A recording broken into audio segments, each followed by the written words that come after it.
fear of rejection.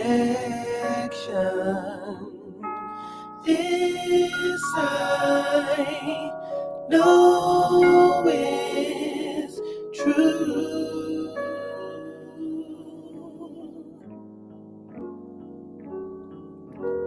Peace and contentment, no need for resentment.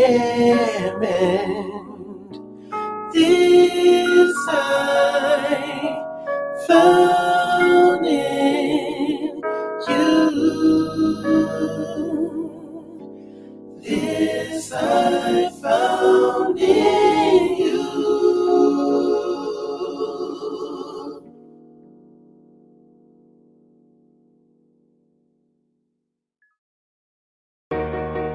Yo, what's happening?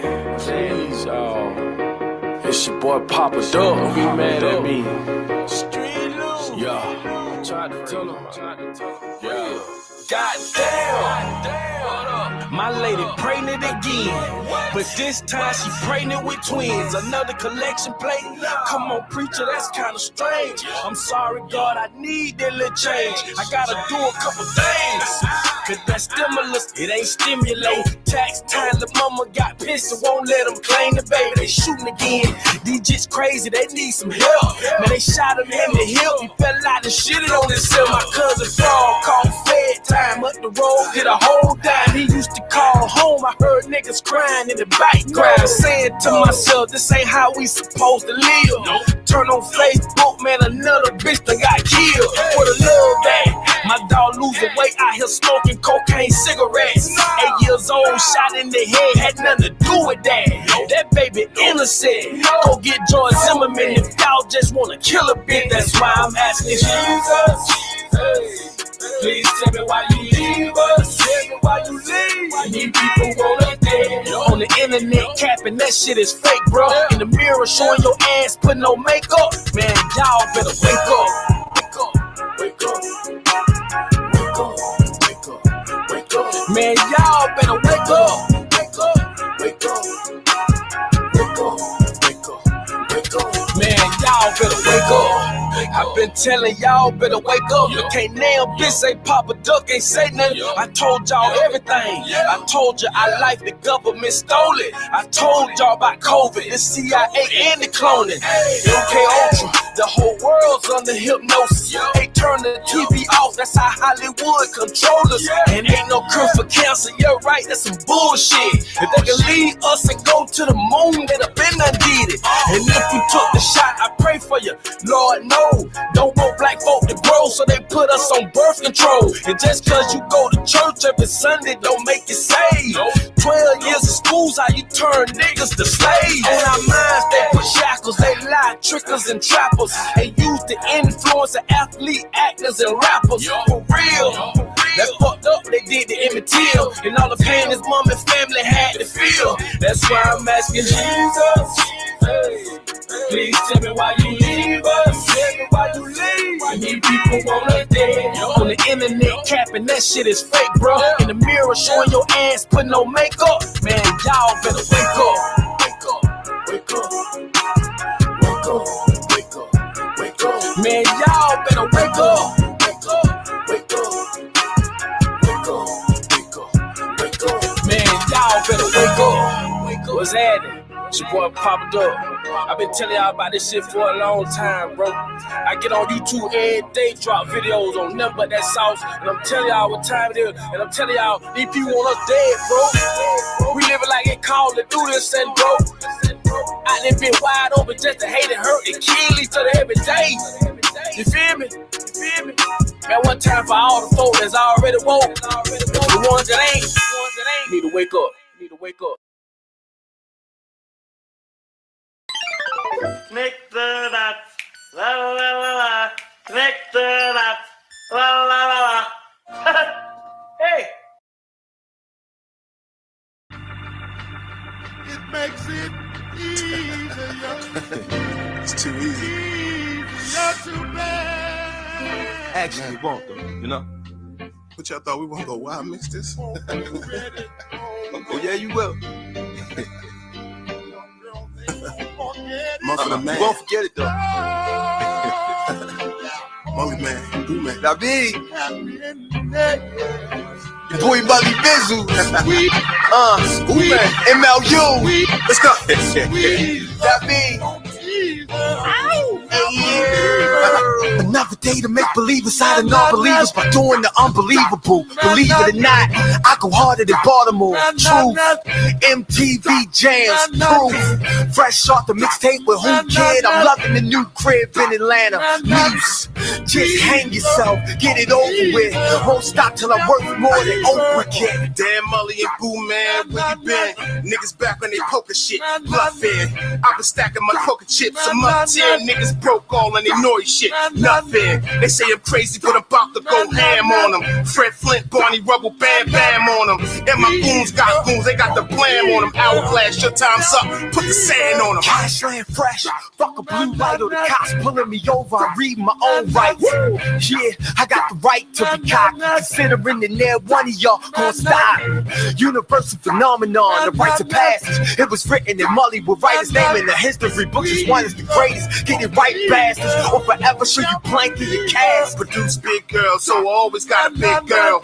Gotta keep a big car, it's a big world. And I like a big watch and a big chain. Private jet down to Miami, you on a big plane. Floor seats at the garden, at the big game. You a nosebleed squeezed up with a big dame. I'm spilling more in the VIP, it's insane. You on the floor tight white with a big stain. Welcome to the wire with a mayor of the city got indicted for embezzlement and forced to retire. Word to Sheila Dixon, you ain't gotta ask if it's real or if it's fiction. Welcome to Hell's Kitchen, home of the realest to dwell in the Little Melbourne where they drop out of school for the love of drug selling. The birthplace of Molly Mania, word to my major leagues, drinking squeezing, no tears. Hey yo, Molly man's chillin', Boo man chillin'.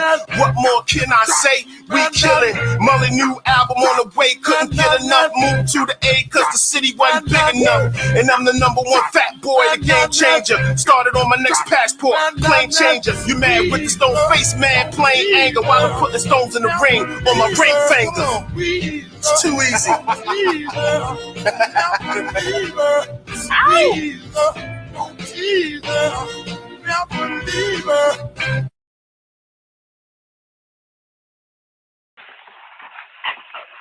Yo, Kelly, with you?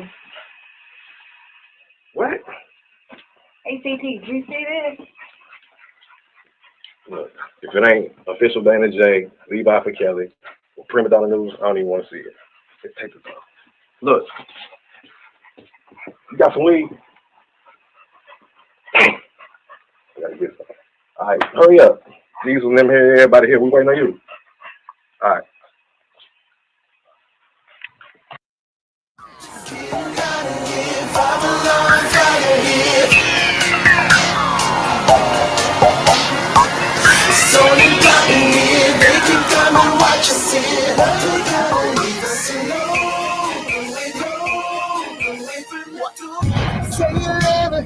What you gon' do now?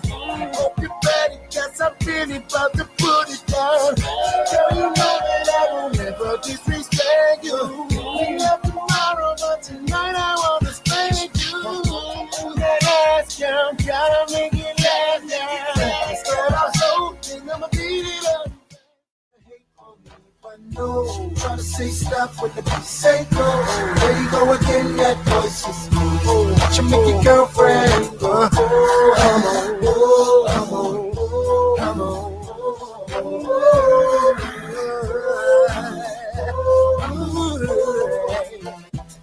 You've been waiting patiently, wondering when and where I be. The cousin rockets in the industry, making this so she can't sleep.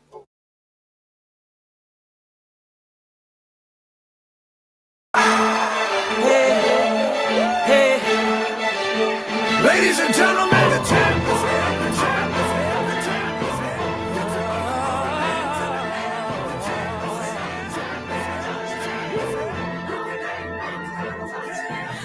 All y'all wanna pile on me, make it hard for me to breathe. Throw sand in my eyes and make it hard for me to see.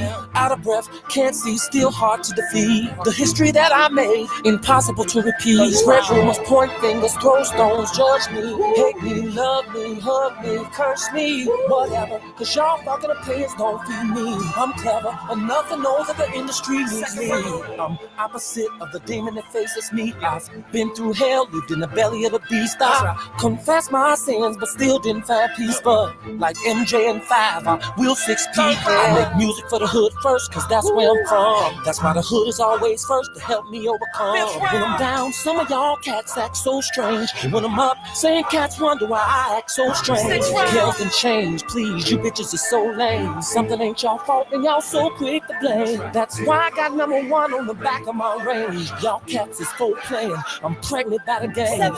Some would like to see me bald and chained, but I'm a child of God, so my destiny's ordained.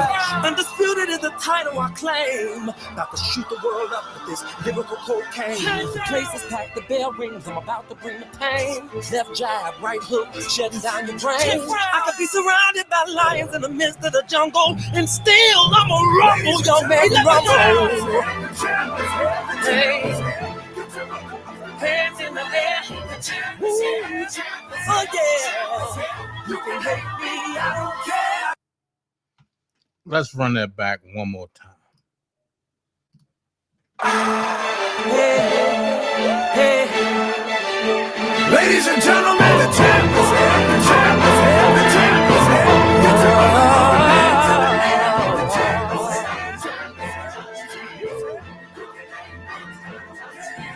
All y'all wanna pile on me, make it hard for me to breathe. Throw sand in my eyes and make it hard for me to see.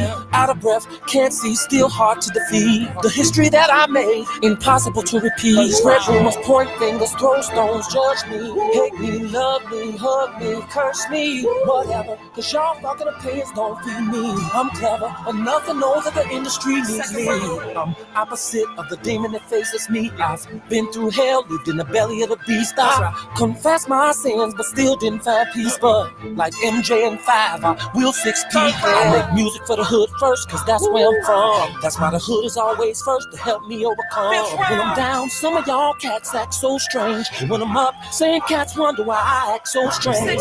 Girls and change, please, you bitches are so lame. Something ain't y'all fault and y'all so quick to blame. That's why I got #1 on the back of my range. Y'all cats is full playing, I'm pregnant by the game.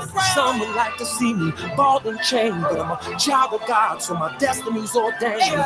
Undisputed is the title I claim. About to shoot the world up with this lyrical cocaine. The place is packed, the bell rings, I'm about to bring the pain. Left jab, right hook, shutting down your brain. I could be surrounded by lions in the midst of the jungle, and still I'm a rumble, young man, rumble. Hey, hands in the air. Ooh. Oh yeah, you can hate me, I don't care, I don't care. What's going on? I'm ready to double up. However, I'm not in a nice mood today.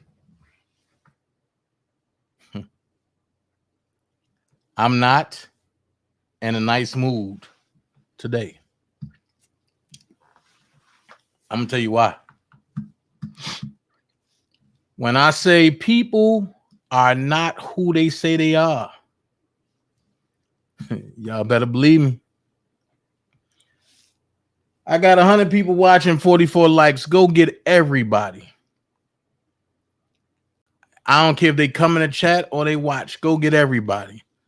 This message is to every fucking body.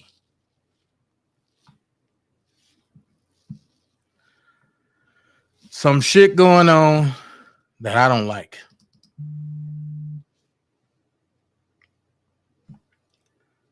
And I normally don't get this worked up about it because typically I don't care. However, when it comes to people that I once trusted, I tend to take people at their fucking word.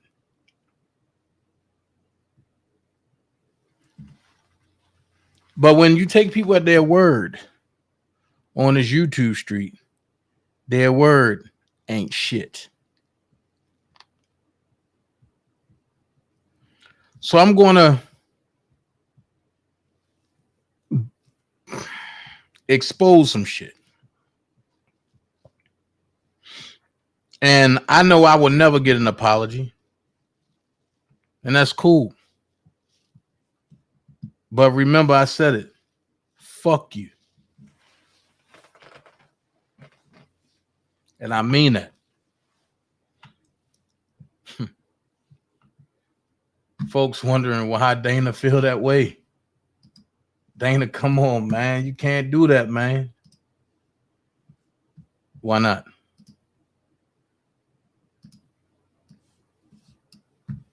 Computer's acting stupid. Look at this shit. That's cool. They're going to act dumb.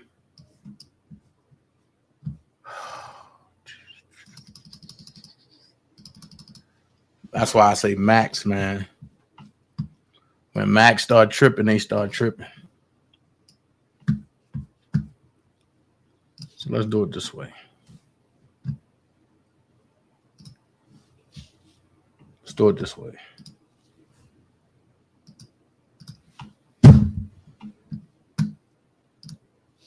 I'm trying to buy some time for a lot of people.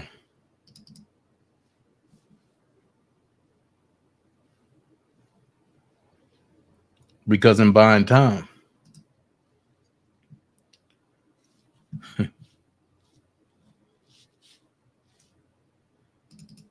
things tend to happen. So I'm just buying some time. I'm stalling a little bit. Oh, yeah. I'm stalling a little bit.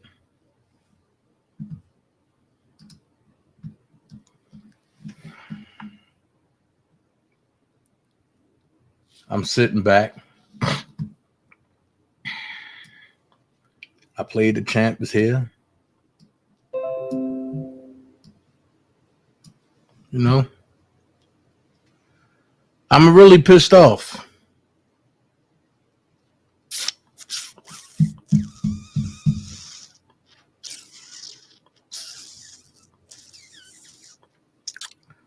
I am really pissed the fuck off with 2 S's.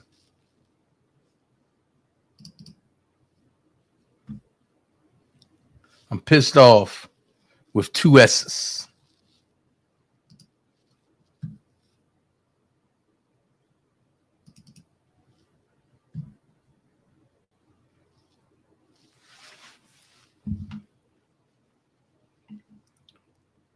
And y'all about to find out why.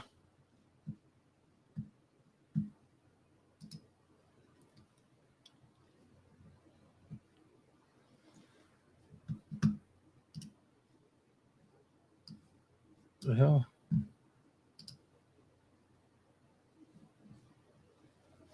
Oh, come on. Come on.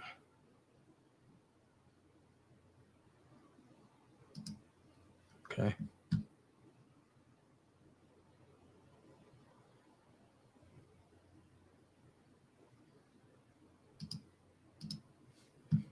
Forget it. We'll do it this way. Let's go.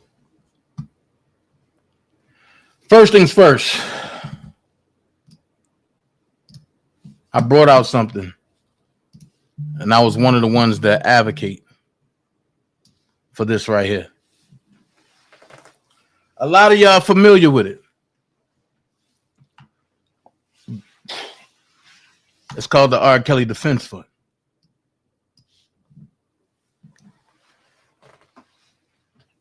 You see the PayPal. You see where it went to, Douglas Anton.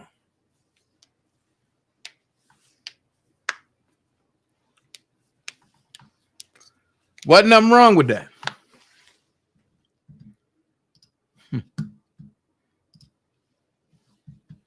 You see it again.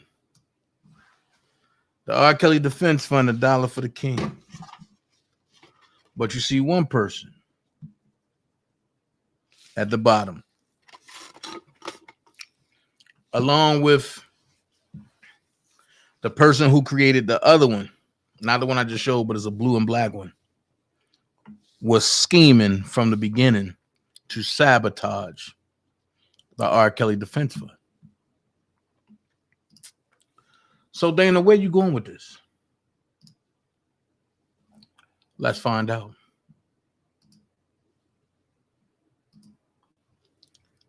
I find it funny how folks wrote Robert,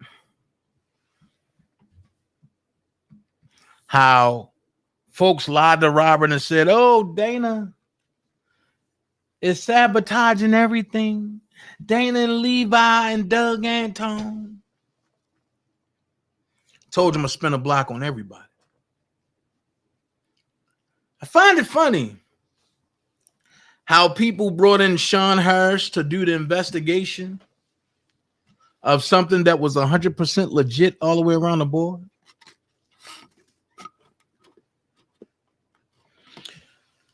Just for them to mock it, try to destroy it,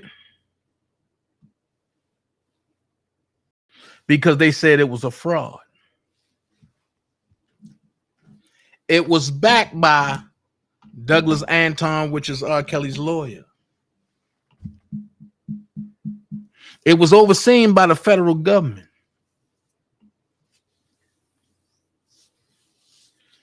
So nobody can go in and nobody can take out without Robert's permission.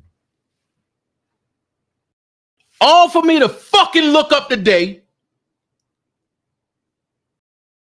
and to be impersonated by the same motherfuckers that sat back and reported it and said it was a fraud. Dana, you don't got no proof of that. Let's go.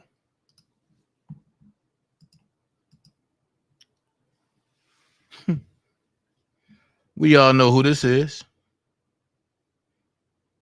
Elvira Ward. But we all know who she's talking about. Let's pay attention. Creation in Motion said, is it legal to do this without hurting Robert's case? Wait a minute. App, that means all donations are appreciated. Cash App. Okay.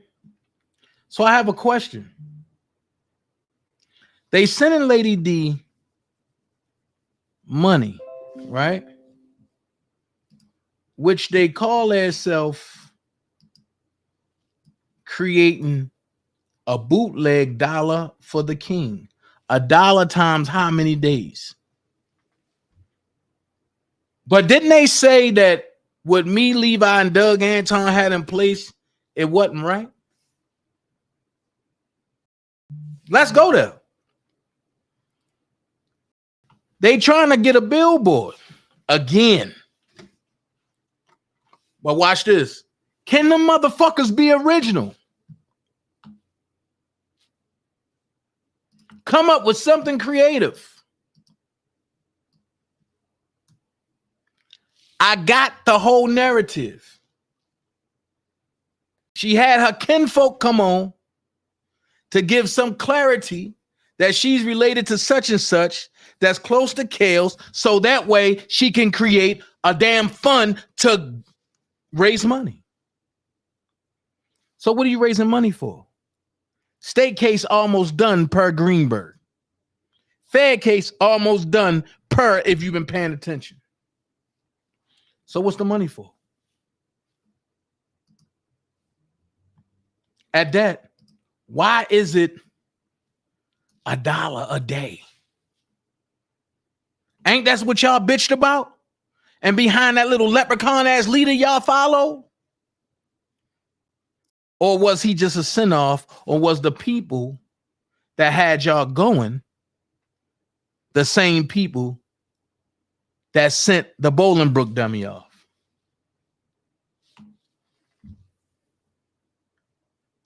I ain't going. I ain't going. Look at this shit. Look at this shit. If me and Levi ain't never jump off the Dollar for the King R. Kelly Defense Fund with Doug Anton, would none of this shit be going on?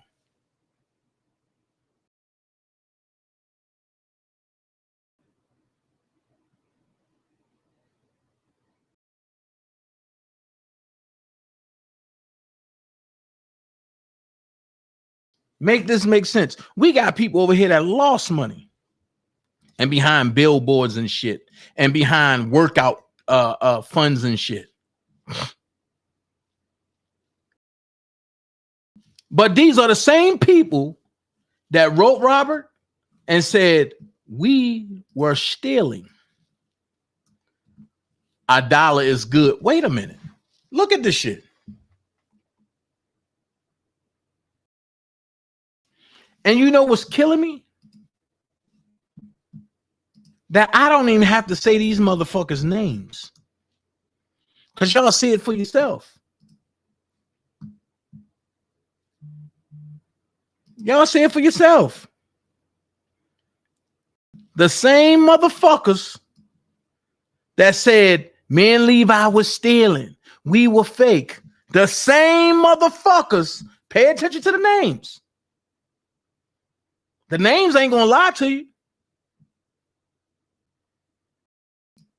Now you understand. For some of the people to be like, well, Dana, and you just got to give them another chance and let them fuck no. I don't want them nowhere around. Nothing I do. I don't want them around Dream Team business at all. Now y'all understand why I say this shit personal. And folks be like, oh, Dana, are you taking it too personal? I got to take it personal now. Because when you step back and look at the play, the question is, what are you really in this fight for? A lot of them say, I'm in this for Robert Sylvester Kelly. But when you look up on their community wall, they think they're in Hollywood taking pictures with celebrities.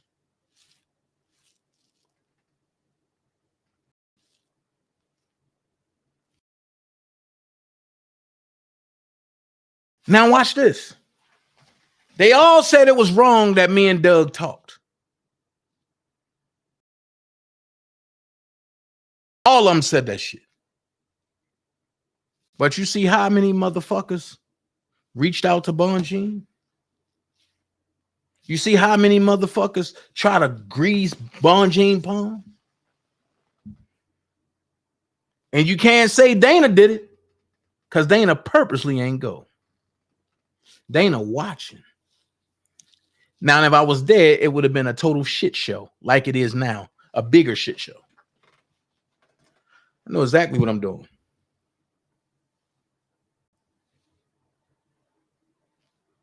I know exactly what the fuck I'm doing.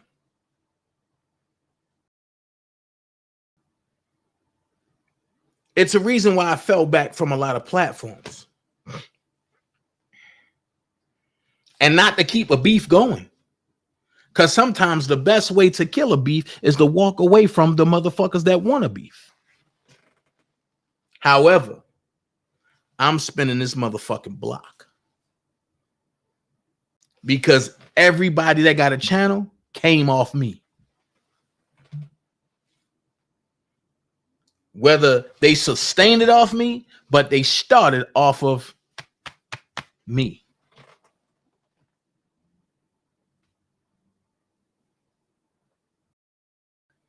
So now the dollar for the king is a fraud. But y'all over there collecting $1 every day.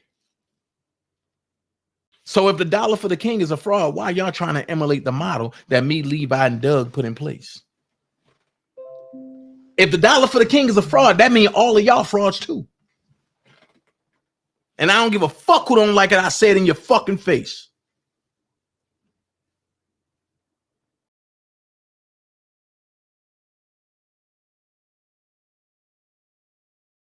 So y'all crush something good for Robert just so y'all palms can be greased on the back end. So it's only right that I do the same. I told y'all all hell was going to break loose. Next thing is this shit right here. Let's go. Love and support DJ Tyson 1000%. And ain't shiver, ain't waver. You know what I'm saying? When motherfuckers trying to blackball a nigga name, you know? Shout out to y'all real one. Hold on. He said, ain't shiver, ain't waver. I want y'all to get a pen and piece of paper and write that down. Waver. You know what I'm saying? When motherfuckers trying to blackball a nigga name, you know? Shout out to y'all real ones. Fake ones, fuck all y'all. I'm still good. How can somebody blackball your name when your daughter said you fucked them? That's not nobody blackballing your name, dumbass.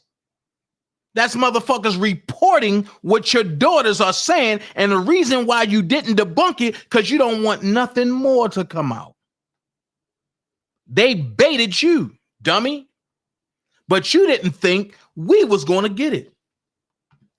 I told you, I don't like you. I told you, this shit is very much personal. I told you, nothing nice is going to come out of this.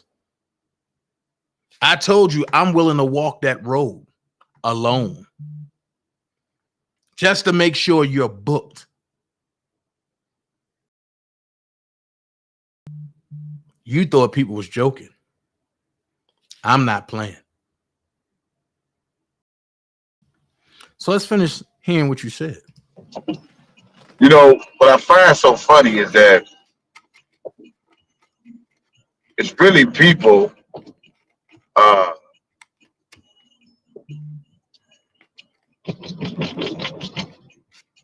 they working to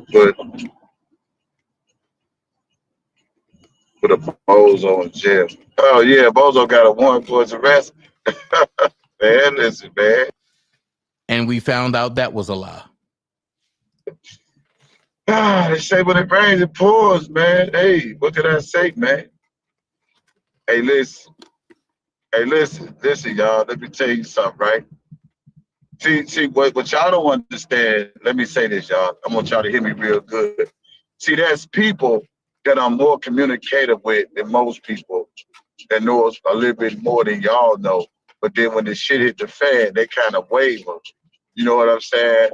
And y'all don't know more than them. That's the part that, you know, irks me the most, because people that I share stuff with a little bit more with them. Well, I'm going to say this. I want to hear everything you got to say. My mama figure out how to open up my safe. I'm going to put some documents. I ain't got to do all that. I don't got shit to prove, man. I'm good. Fuck them people, man. They believe what they want. All this time, that motherfucker want to put some shit on Facebook. That's what these stupid motherfuckers don't know. Yeah. He made up a whole page. Yeah, hey, little did he know, when he get them papers to his address, oh, because I got it. The nigga stood over there in that archway. So don't trip. Apartment 1, don't trip. Yeah, so don't trip. So I'm going to go the legit way. I ain't do that.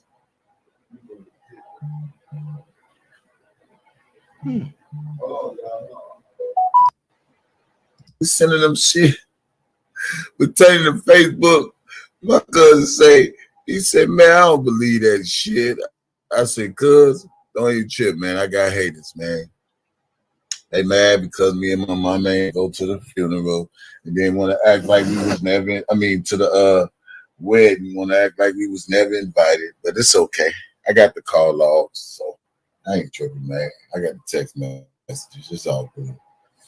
So, yeah, I got the text.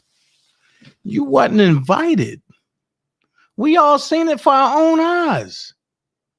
But you get on your platform and lie to them stupid YTF people. Well, today, their eyes are going to be open. Messages from my daughters, all that shit. I got everything, so I'm not tripping up. You know, it's all about the goddamn wedding.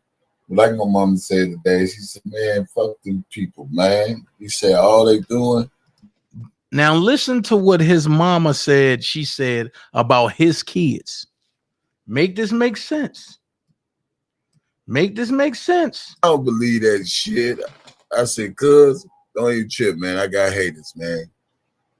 They mad because me and my mom ain't go to the funeral and then want to act like we was never, to the... That's a lie. What funeral? See how he let that go? But he knew I'm lurking somewhere. So he had to change it up real quick. See how comfortable he is in lying? Okay. Let's see how he lie about this shit. Wedding, want to act like we was never invited, but it's okay. I got the call logs, so I ain't tripping, man. I got the text messages. It's all good. So, yeah, I got the text messages from my daughters, all that shit. I got everything, so I'm not tripping up. You know, it's all about the goddamn wedding. Like my mom said today, she said, man, fuck them people, man. He said, all they doing is setting you up for a big old check. I said, yup, that's all they doing. Setting me up for a big... I love people that want me to get some money.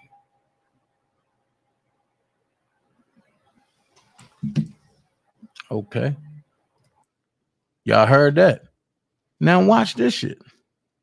Or listen. Because I ain't going to show it. Because then you're going to try to strike me. Check this out. What?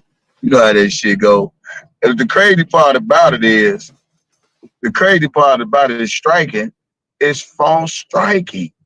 He is literally false striking people's channel because he don't want to be spreaded around as a rat. I mean, dude, you can't avoid that, man. No matter how you look at it, dude, you can never avoid being a rat, dude. No matter how many channels you gonna strike around this internet, man, you gonna still be known as a rat forever and ever and ever and ever and ever, dude. You can keep on striking. You can't strike the whole fucking internet, man. They gonna find out that you is a rat, and that's just it. That's all. You can't avoid that. It's in paperwork. You know what I'm saying? So it ain't like this. Thank you, Murphy. It ain't like motherfuckers is doing false commentary on you, dude. Everybody doing legit. So wait. Everybody can do commentary on everybody else, but when it come to him, he don't like it. I get it. And real commentary on you, man. And you striking a channel because you don't want people to know that your name is in R. Kelly's motion. But wait, you don't want nobody to know that you slept with your daughters. And that they had to sleep in a bathroom and wait till the siblings get up because you kept trying to get them to come and go to bed with you. So if one don't want his paperwork out there and you don't want your truth out there, one hand washes the other. You can't get mad with your arch eyebrows ass midget. You can't get mad because one talks about your sleeping with your baby, with your kids. And you beating on their mama. And then your no good ass mama come out and say, oh, baby, don't worry about them bitches. Really? I bet she won't say that to none of your daughter's faces. I bet you won't even say that shit. But let's finish listening to what you're saying. Because today is a different world. And I know I got some YTF motherfuckers that's sitting in the bushes way up, that's sitting back wondering what the hell I'm about to drop. Remember, when you know somebody that knows somebody that knows somebody, you can always get what you want from that somebody. So let's finish listening, because I want to listen to the lie. And then I'm going to drop the truth. You don't want your name to be known because it's in binding. His lawyers and put his name in R. Kelly's motions. And so whoever does commentary about the motion mentioning Larry McGee, dude strikes their channel. Ain't that something, man? That's crazy, man. You say you ain't no gangbanger, you ain't no thug, you ain't from the streets. You don't give a fuck about rat no motherfuckers. I mean, I feel like you should just take that for what it's worth and just keep it moving, man. Damn. Yeah. Now watch this. I ain't here to defend Larry. I ain't here to defend nobody else. But he said Larry should just take that shit for what it's worth and keep it moving. Now, mind you, this dude that you're hearing, along with all of them other bloggers that I showed y'all that's trying to emulate the dollar for the king, they ran a coup on me saying, because I talked to Larry, I'm not for R. Kelly. Because I had steak and shrimp when I was filming in Vegas, and Larry happened to live in Vegas, and I went and got an interview. That's what they not going to tell nobody. I went and got an in-person interview with the man that I started beefing with, that started this sector. Me and him started this sector, going back and forth. It started on Instagram. Went to Facebook. From Facebook, it came to YouTube. So we got dirt in the game. He ain't like me, and I ain't like him. But wait, they ran a coup on me. I played the recording. Well, this same person, but that y'all here talking, is saying, yo, I call grown man and I wish them a happy new year. People said, oh, we don't believe that's him. We believe that you did something to make it sound like Kevin Boyce. I told you, when you piss me off, I'll wait it out. So let's listen to a little bit more, and before I get deep into this shit. Yeah. Yeah. Hey, listen. He do not want to see his name in the paperwork. That's what he struck my channel for when Emotions took him on his ass and his name was in the paperwork. See, that's he falsely striking people's channel because he don't want to be known as a fucking rat. You know, bitch niggas like that, man. Bitch niggas like that. He don't want to be known as a rat. Can't hide it. Can't hide it. The world know that you was a snitch, you was a rat, you worked for the government. They're gonna know that. It's in black and white, man. I mean, I guess you mad because of the choices you made in your life for you and your family to become a rat. That's your fault. That ain't our fault. So with that being said, I don't get it. Because he done called that man a bitch. He done called him a rat. He done said the choices that he made. Yada, yada, yada, yada, yada, yada, yada, yada, yada. This same man done killed a 5-year-old kid. And then told the police he ain't know what it was he hit. Thank you, Dave. Then came on YouTube and said, yeah, I knew it was him. I was trying to discard the body. And people still, oh, we love you. We love you. I broke the story about him sleeping with his kids. His daughters coming out saying that he taught them what sexual feeling is about. But watch, they ran a coup on me because I talked to Larry. So I hope Spit and Fire watching this. I hope her boy Blockbender, aka the Puppet Master, is watching this. Because once again, you put your stock in a fucked up predicament. Now, how you going to explain this?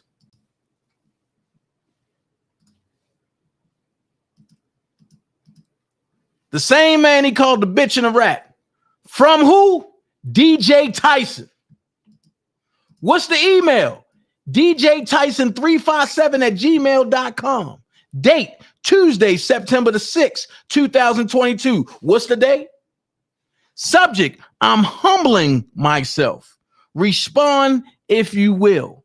2, grownlittleboy23@gmail.com. Hold the fuck up. You just called this man all kind of bitches. All of y'all sat back and tried to run a coup on me because I talked to the brother.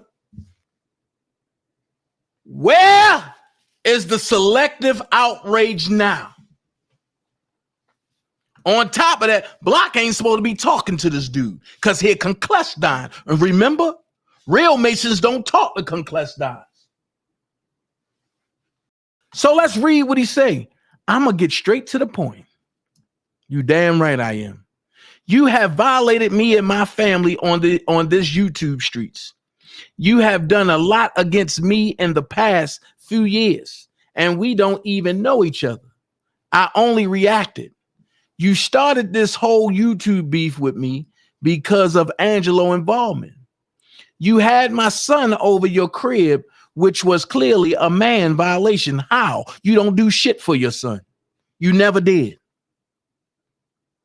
I know you have some common sense. I would never do anything like that out of some YouTube beef. You're a fucking lie. You tried to do it to me. You started this beef with me from the beginning. You involved your family and yourself in this R. Kelly saga, not me. You can't blame me for doing commentary with your involvement. I didn't put you in your situation. I humbled myself to email you. That's what God told me to do. Oh shit. Now God talking to you again. I'm asking you out of good faith to take the strikes off my channel, and when and if you decide to do it, I will not mention your name in any of my lives from this day forward. I give you my word as a man, and you and my beef is done for good. I give you my word in all caps. I also want to say this, Larry, you have a family. Regardless of the crime you committed, I would never involve my family. Accountability is something that we all must live up to for the crime we've committed. That's all I'm saying. So let's once and for all end this. Sincerely, DJ Tyson.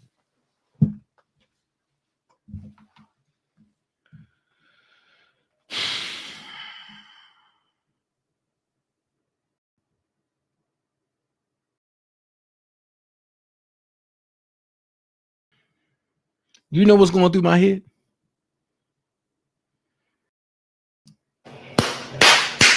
I blocked him. I blocked him. Oh yeah, I blocked him. I don't have time for that. I don't have time for foolishness. Y'all better quit playing with me. He had top of a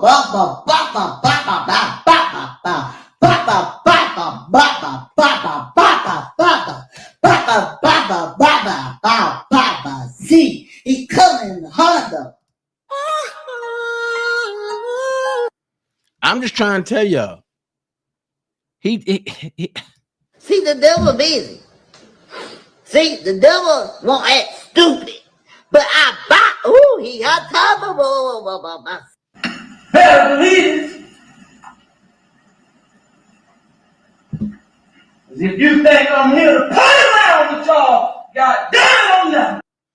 see, and then when you look at it, the way he tried to do it, the only thing you can do is just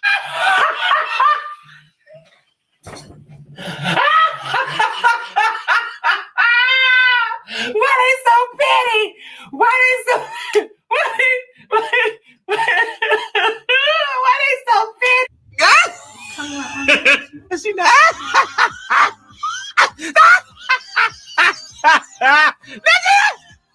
No, she not. Wait a minute. Girl, she need to. Oh, she need to. Wait a minute. She need to be. Oh, you need to be shot.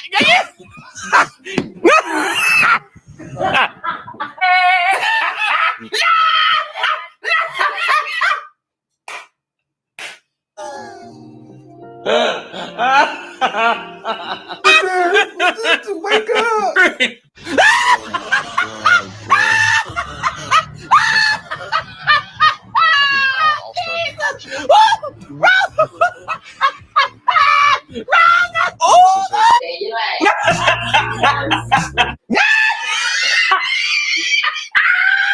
Yes, that part.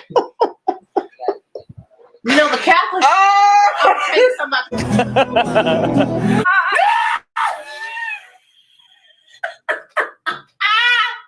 Chin. I know you fucking lying. Hit him. That whooping me so bad, man. Going everywhere.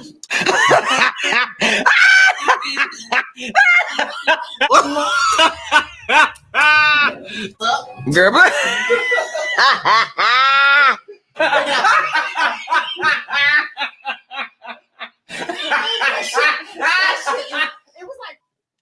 man, the only thing I got to say to you, bro, man, Lord. This is not the type of tea I want.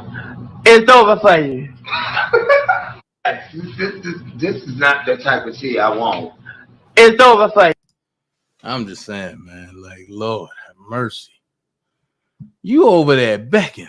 Baby, I'm begging, baby, I'm begging, begging, baby. But I thought you ain't talked to Larry. I thought it was fuck that nigga. That nigga doing false reports. Fuck that nigga. That nigga a bitch. What happened to all that? Can you please release my channel?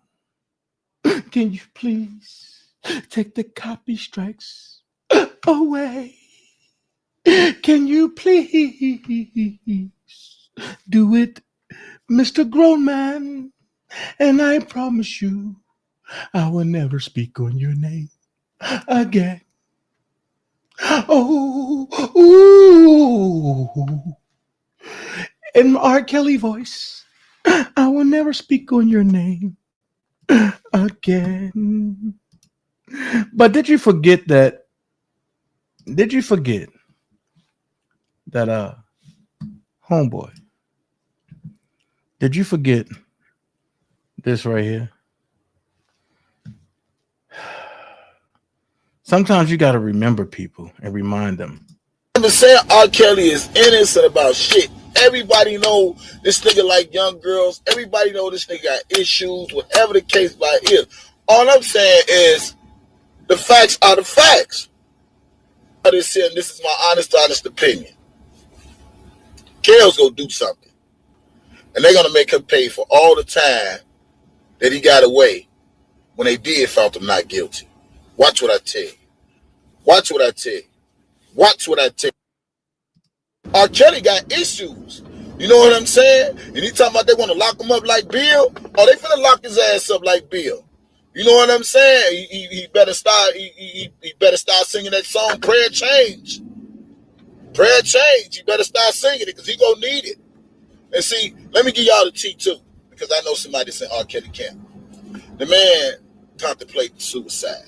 Okay. My man told me he had a 38 gun, and somebody had to tell him, man, Kel, put the gun. His man is Don Russell. And all this old goofy ass shit. And I talked to somebody who know R. Kelly. You know what I'm saying? Wait. Let me play it again. I'm saying R. Kelly is innocent about shit. Everybody know this nigga like young girls. Everybody know this nigga got issues, whatever the case by is. All I'm saying is the facts are the facts. I'm just saying this is my honest opinion. Kale's gonna do something. And they're gonna make him pay for all the time that he got away when they did found him not guilty. Watch what I tell you. Watch what I tell you. Watch what I tell you. R. Kelly got issues. You know what I'm saying? And he talking about they want to lock him up like Bill. Oh, they finna lock his ass up like Bill. You know what I'm saying? He better start. He better start singing that song, "Prayer Change." Prayer Change. He better start singing it because he gonna need it. And see, let me give y'all the tea too, because I know somebody that's in R. Kelly camp. The man contemplating suicide. Okay. My man told me he had a 38 gun, and somebody had to tell him, man, Kel, put the gun down, all this so goofy ass shit. And I talked to somebody who know R. Kelly. You know what I'm saying? When he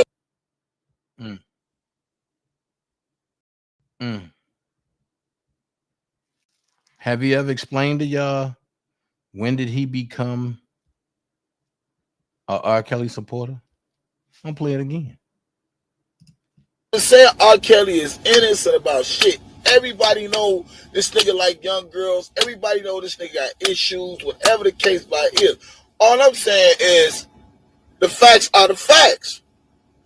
This is my honest opinion. Kel's gonna do something. And they're gonna make him pay for all the time that he got away when they did found him not guilty. Watch what I tell you. Watch what I tell you.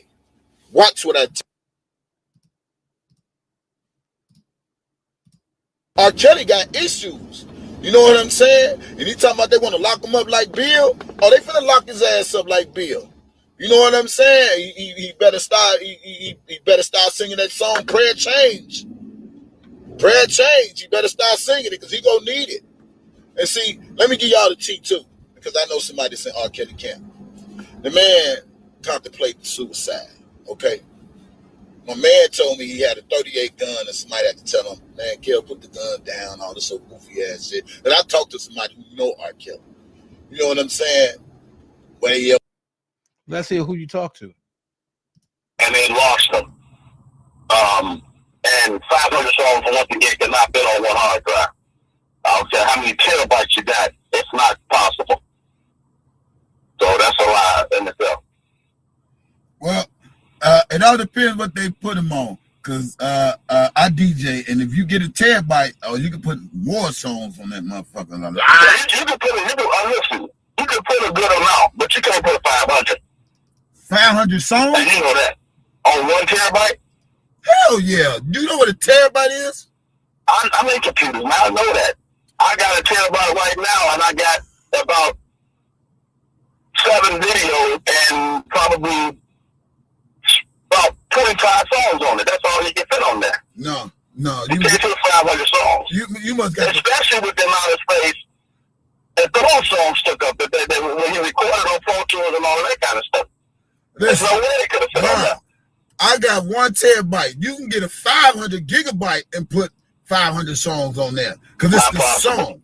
All right, I beg to differ, Don, because I've been DJing for years. We can agree to disagree. But check this out. Let's go right here. Don. Why do Bozo keep thinking everybody's connected to you? Because I'm public enemy number one. They know that I have what it takes and the stuff that I'm doing to work to get that man free. They have to disrupt it. That's all it is. They've done so much shit that if Rob was out, first of all, that shit about him putting my mom's name in it, Rob would slap the shit out that motherfucker, and I'm glad he said that in the public. Because when Rob does get out, he gonna slap the fuck out of him for that.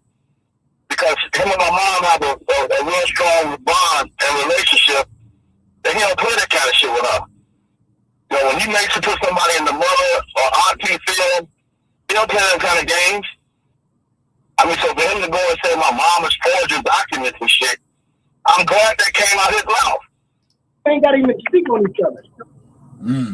Rob is going to get free of this shit. And for everybody that's constantly believing this fucking goofy ass nigga is blowing me. Rob ain't saying none of this shit he is. He is not an aficionado. He was not anybody close to Rob like he was a fucking groupie. And that's the only space that he carried. Period. I mean, so for everybody to keep believing this dude, it's like, look at what his title is. He's an actor. It says the actor, so he's damn good at convincing people that what he's saying is real. But it's bullshit. It's straight bullshit. And he's doing everything in his power to interrupt the people that are working to get their man free. So if Chaos Nation is coming out, it's coming out. And unfortunately, we can't rely on the United States because a goofy motherfuckers like him exist. So we put it out overseas first to get momentum and to raise money so that it can go towards his defense. Period. But wait. But if you would leave it up to him, he's doing the R. Kelly Defense Fund. Should he have a defense? What we got to raise money for? Hey, listen, he got it, but Rob ain't got it. And I see that nigga buying new cars and moving in houses and all that shit and get better backdrops and they got a whole other TV show now, whatever you call it. But everybody else that's getting modest income ain't blowing like he is with that shit. Ain't nobody paying that motherfucker. He got about 3,000 followers. How did he go from doing shit on his cell phone to having a whole podcast set up? I'm glad you said that, Don. Because if people with good sense listen to what you say, and you said only got about 3,000 people, so ain't nobody paying him like that. But then you turn around and say, I'm stealing money and I'm this and I'm that. Make that make sense. But I'll let y'all finish talking. How do you do that? Right, and then he go say everything he got it from the firm. Boy, the firm wasn't even out long enough, nigga. You been scamming since last year. The fuck you talking? Exactly. You been scamming motherfuckers since the beginning. That's how he got them girls out of their money that he brought down to the meat rob. He was bringing people in the meat rob and charging them with $700 from a pop. Then we get you. But wait, if I don't know Rob, if I'm only a groupie, if I'm only a fan, how can I bring people to meet Rob and then charge him? Can somebody make this shit make sense? Let's finish. Rob. He been using Rob for fucking longer. But I thought I didn't know Rob. So how can you use somebody that you don't know? Okay. I'm putting Rob's music out. I'm making that public. I'm telling you this right now. I'm putting his music, his videos for pay. People, we need for profit. And where have you seen Rob new stuff popping up at? On YouTube. Make it make sense. Listen again. Exactly.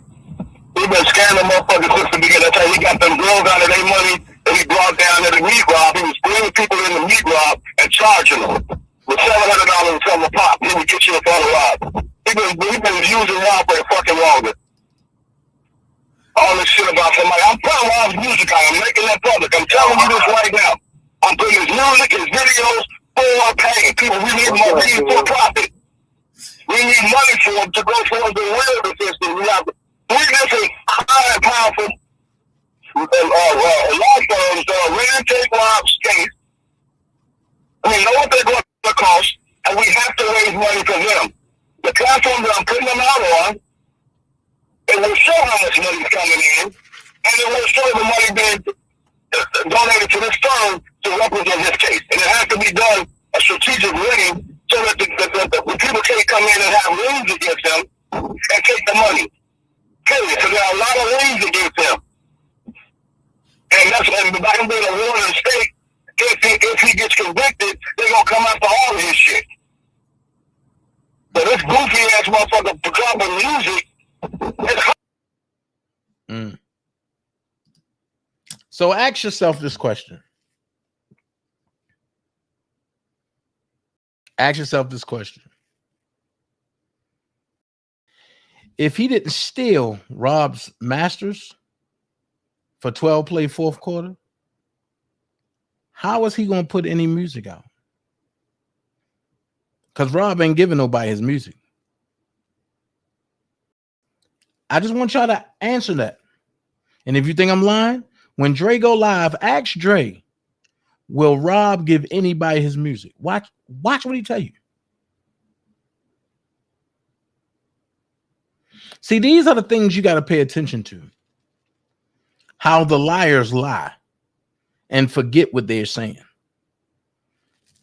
Now, I can play you 5 recordings where that brother is saying 5 different things.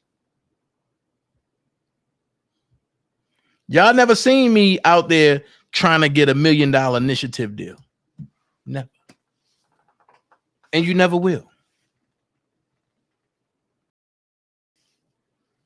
But The same people that ran a coup on me are the same ones that harbor these people. So you know what I feel like? Whenever they say my name, this is what I feel like. This is what I feel like.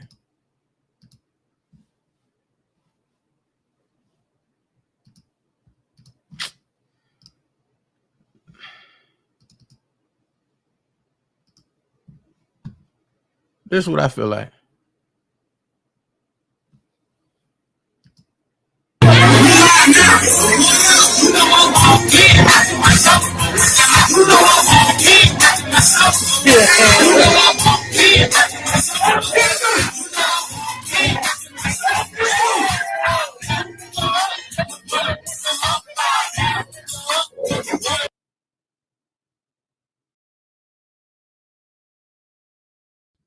That's just how I feel.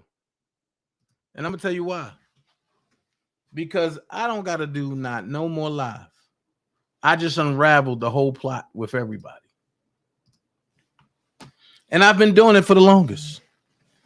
And these folks just kept talking and kept talking and kept talking. And I just kept saying, and like I said, what I don't have, you can go to Prima Donna. She had played when he said, hey, y'all, I got Don's personal number. I bet you did, because it showed up in his docket sheet. It showed up in Don's docket sheet. But once again, don't get mad at me, because at the end of the day, you're the one that's emailing the enemy grown little boy 23 at gmail.com. You're the one that's saying, I'm humbling myself. Respond if you will. You're the one that's letting him teabag you because you acting like a true bitch that you are.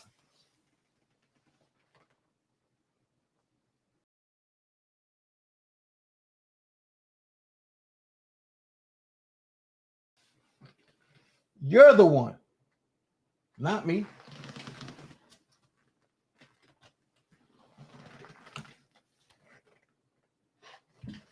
You don't see me with those issues.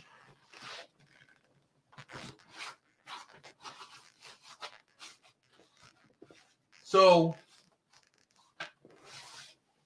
while all of y'all that ran a coup on me, I want to see how y'all approach this. Which I know how y'all going to approach it. That's why I'm saying what I'm saying from now and forever. Fuck all of y'all. And I mean that shit.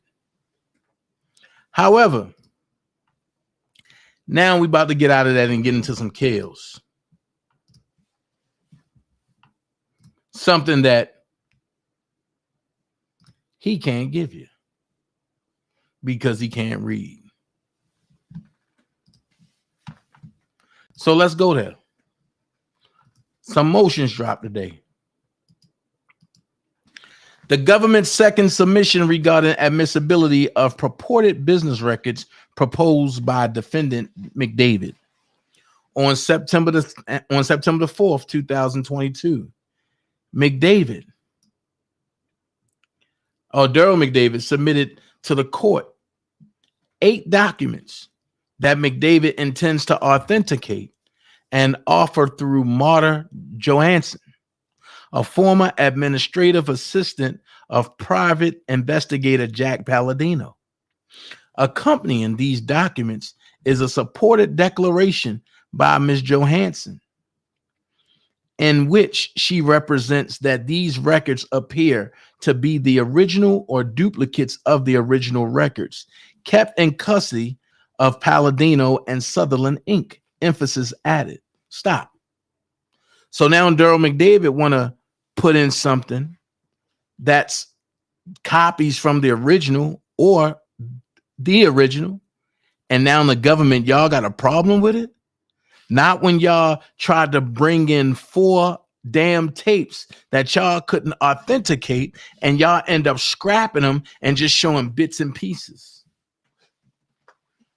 Now, y'all kept from the people what y'all intended to show. I'm going to show the people what you intended to show. In its prior submission, the government set out in detail its objection to the wholesale admission of these proposed documents on the basis of the business records exception, Fed R Evidence 803-6. In particular, the government argued Ms. Johansson could not serve as a qualified witness to authenticate and admit the proposed documents under Fed R Evidence 803-6D, given her only passing familiarity with the originality. The government also established that the proposed documents were not immediately relevant to a fact issue in this case and may only be conditionally so upon the testimony of McDavid at trial. Watch this. Watch this. Pay attention to this right here. Because next, I'm just going to go to them documents. And it's going to bust your head wide open of why the government is now running scared because of these documents. Check this out. For the reasons set forth below, the government renews its objection to the admission of these proposed documents in evidence. To the extent the court nonetheless considers the proposed documents admissibility, it should do so through a 2-step inquiry that first considers the authenticity and then evaluates the foundation for their relevance in relation to McDavid's state of mind. Oh, wait a minute. Now McDavid's crazy. Now y'all trying to say that McDavid's crazy because he want to put these records into record. But when y'all wanted to put them bootleg ass, doctored ass tapes, ain't nobody say that y'all were crazy.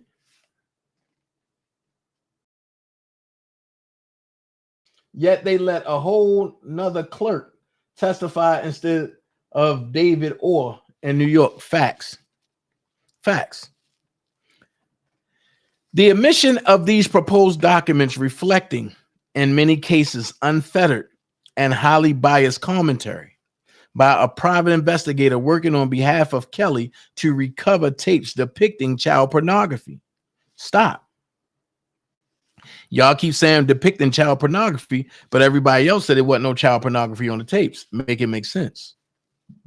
Y'all didn't even show the tapes because y'all said that y'all couldn't authenticate it. Let's go. On Ms. Johnson's authentication alone risks significant prejudice and would run afoul of a suite of evidentiary rules as further detailed below. Argument. None of the 8 documents proposed by McDavid is immediately identifiable as a business record, as defined by Fed R Evidence 803-6, as set forth in the government's first submission and reply on this issue, R299303. Each proposed document bears significant questions of whether the source of the information and the method or circumstances of preparation indicate a lack of trustworthiness.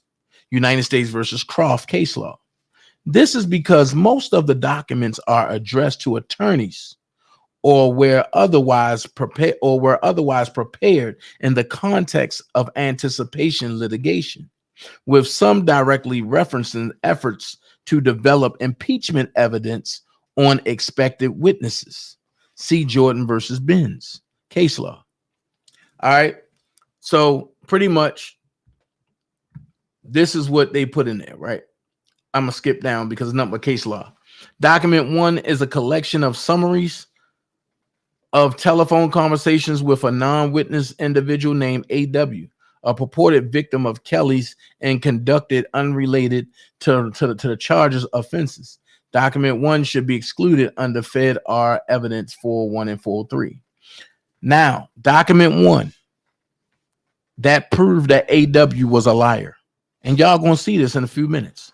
Document 2 is a brief summary sent to the public relations crisis communications firm describing a private sting operation that targeted persons unrelated to the charged offenses. Document 2 also merits exclusion under Fed R evidence 41 and 43.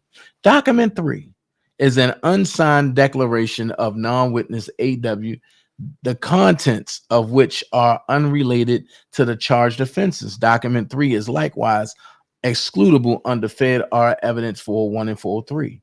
Document 4 is a memorandum to counsel summarizing interviews of Jane and members of her family. Document 4 is excludable under Fed R evidence 403. Stop. If they have a memorandum already to counsel summarizing interviews of Rashonda and members of her family, why would you exclude that? Not unless you don't want the truth to come out. As cumulative of the direct witness testimony of Jane, Susan, and Detective Everett at trial, and is contained in prejudicial statements regarding Jane and other witnesses. What are you trying to hide? Oh, but I'm going to bring it out tonight. Document 5 is an unsigned declaration of Jane, who has already testified and been subject to cross-examination at trial. Document 5 carries the significant potential to be unfairly prejudicial, confuse the issues, and mislead the jury, and should be excluded under Fed R evidence 403, particularly given that the defense chose not to present Jane with this document during cross-examination. No, we ain't going that route. Document 7 is a memorandum to counsel regarding 2 intermediaries, Chuck Freeman and Charles C. Finney, with regard to their knowledge of an ability to resolve a matter unrelated to the charged conduct. Document 7 contains improper extrinsic evidence of a witness's truthfulness under Fed R evidence 404B and 608B, along with prejudicial characterizations of Freeman and the nature of the investigation. Wait, you don't want the jury to see this information because you don't want them to know that Freeman is an all-around extortionist. But they're going to see it today on the Dana J Show. You know what I'm saying? Get the stuff up.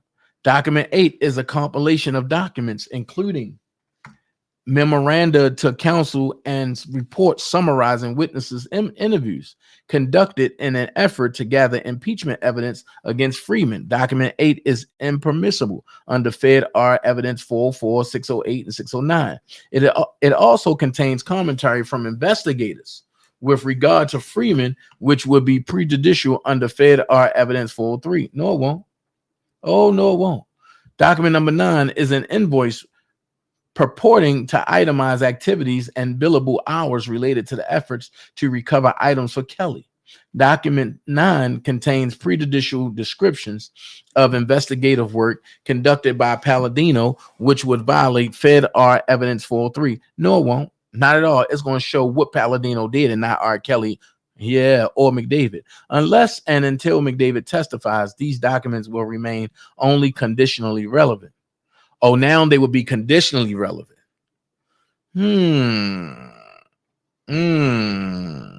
So let's see what documents they talking about. Let's see what they talking about. Let's see what documents they talking about. Let me see, is this it? Yep, this is it. Here we go. And we're not going to read every page. We're going to skim through until we get to these documents that we all need. All right. Here we go. Defendant McDavid's response to the government's motion regarding the admissibility of Jack Palladino business records comes now. Defendant Daryl McDavid, by and through his undersigned counsel, attorneys Bo Brindley and Vadim Glozman, respectfully request that this honorable court deny the government's motion to exclude the business records of Jack Palladino and support the following is offered. The government's latest attempt to at curtailing Daryl McDavid's defense smacks of desperation and disingenuousness. Their motion seeks to bar Mr. McDavid from admitting Jack Palladino's records and billing statements under the business record exception of the hearsay rule after they themselves for months posited that many of these same records were business records that they intended to offer into evidence in their case in chief.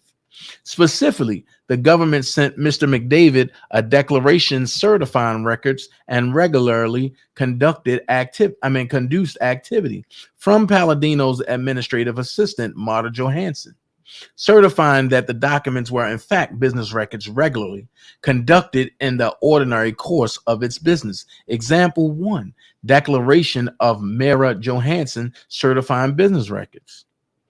Okay. This declaration was signed on June the 20th, 2022, nearly 2 months prior to the commencement of this trial.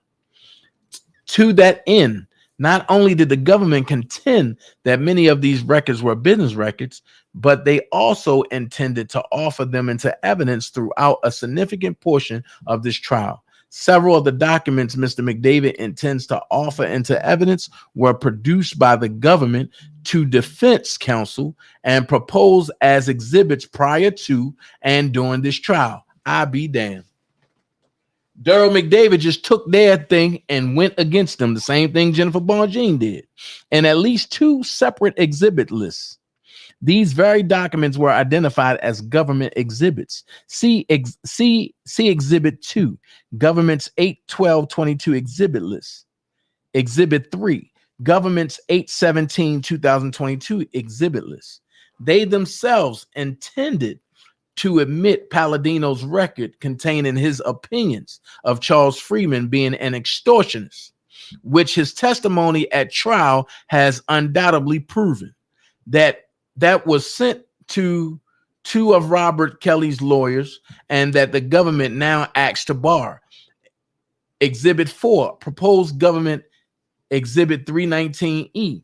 But since the beginning of this trial, the law has apparently changed in the eyes of the government. And the reason why is clear. It is because the government finally realized that these very records that they intended to admit into evidence, Palladino's records and billing invoices, directly contradict the obvious lies told by their witnesses. Uh-oh. Uh-oh.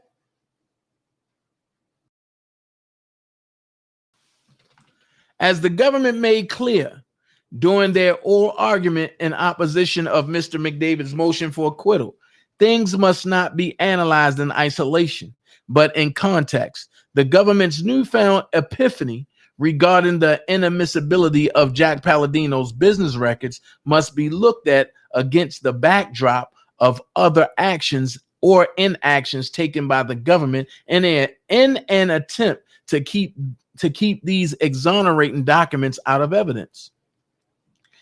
In addition to obtaining a declaration of certification from Johansson, the government served her with a trial subpoena, informing her and the defense that it would call her as their witness to admit the Palladino records.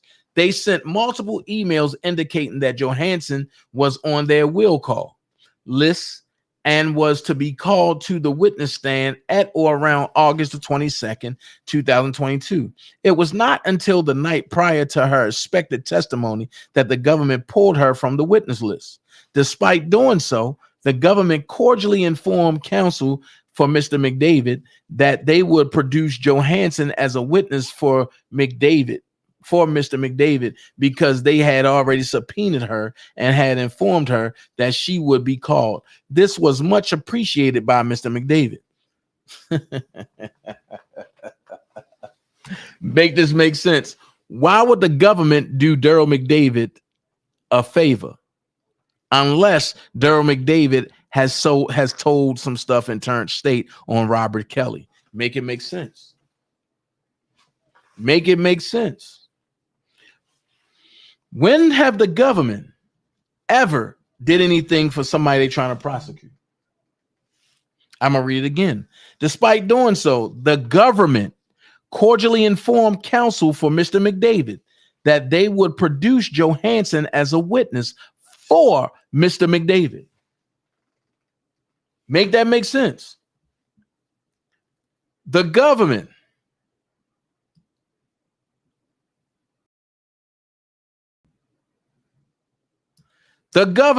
cordially informed counsel for Mr. McDavid that they will produce Johansson as a witness for Mr. McDavid because they had already subpoenaed her and had informed her that she would be called. Make it make sense. This was much appreciated by Mr. McDavid.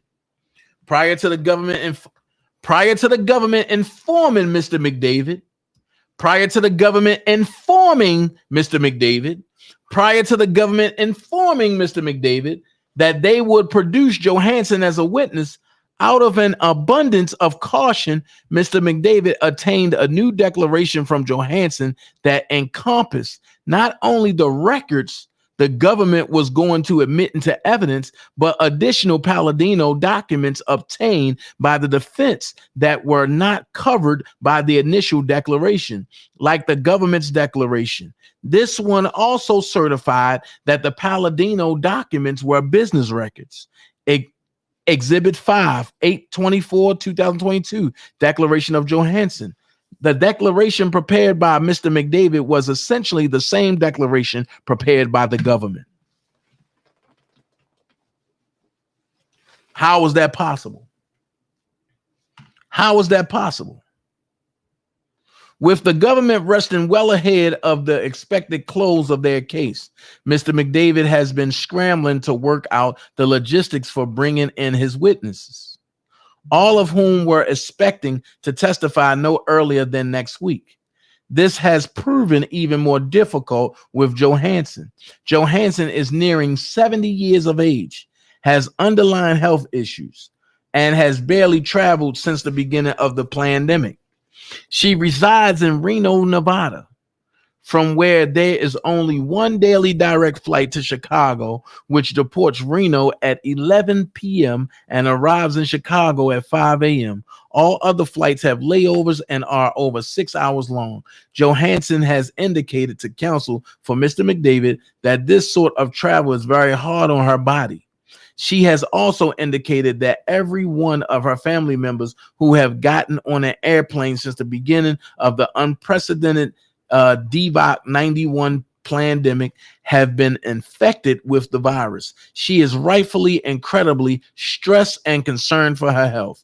When the government approached all the defendants about presenting their witnesses, John Herlock remotely, because of underlying health concerns, not a single defendant thought twice about allowing him to do so, even though they had every right to object under the protection of the confrontation clause. The same courtesy is now not being extended for Johansson, who the government initially was planning on calling as a witness and for whom they have submitted 2 declarations certifying the authenticity of Palladino's business records. They now refuse to agree to her remote testimony, just as they now refuse to agree that records that they themselves deem business records just 2 weeks ago remain business records when offered by the defense. It has become evident that the government simply want to make it as difficult as possible for Mr. McDavid to authenticate and admit exculpatory records, many of which the government intended on admitting prior to their realization that the truth contained therein hurts their case. That is why, in addition to being unreasonably unaccommodating to Johansson, they now file a motion to bar these records that for months, if not longer, they intended to use themselves. Copeland, the incredibility and contradictory witnesses the government has presented against Mr. McDavid with their 11th hour attempt to preclude records they had until recently deemed admissible makes clear that the only thing that matters to them is a conviction regardless of the means used to achieve it. Our system imposes a higher standard than that on the government. See United States versus Bagley case law. The prosecutor's role transcends that of an adversary. He is the representative not of an ordinary party to a controversy, but of a sovereignty. Here we go.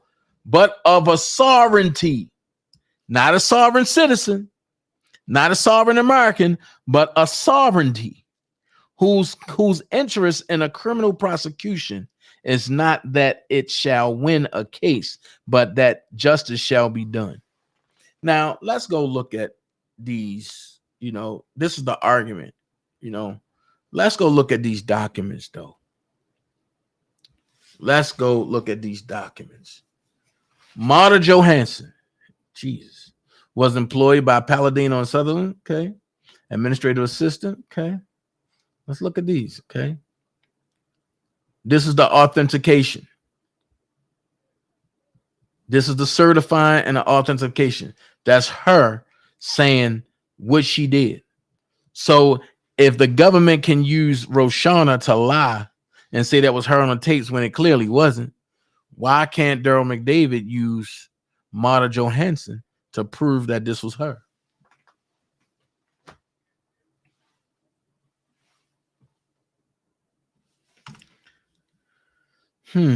Records related to Robert Kelly. I certified that A, such records were made at or near the time of the occurrence of the matter set forth by or from information transmitted by a person with knowledge of those matters. B, such records were kept in the course of a regularly conducted business activity. C, the business activity made such records as a regular practice. D, if such record is not the original, such record is a duplicate of the original. I certify under the penalty of perjury that the foregoing is true and correct. Okay. Now, this is what the government, and I'm going to tell y'all now, feast your eyes on this shit.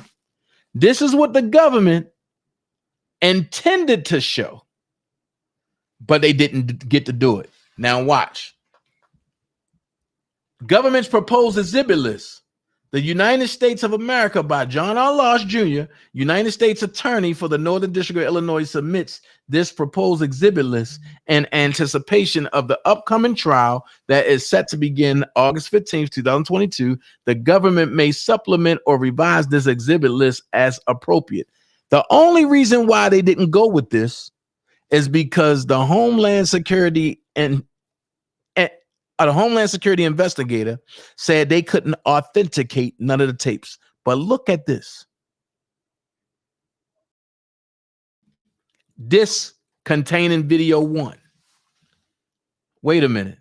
How can you have a disc containing video 1 and then have a VHS tape containing video 1, but when it's time to dance with video 1, you can't show video 1? Make this shit make sense. And what's up, Shabazz?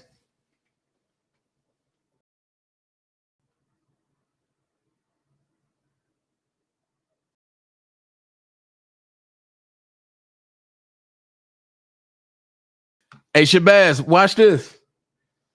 I don't think he's going to plead the fifth. I guess we'll find out and tomorrow.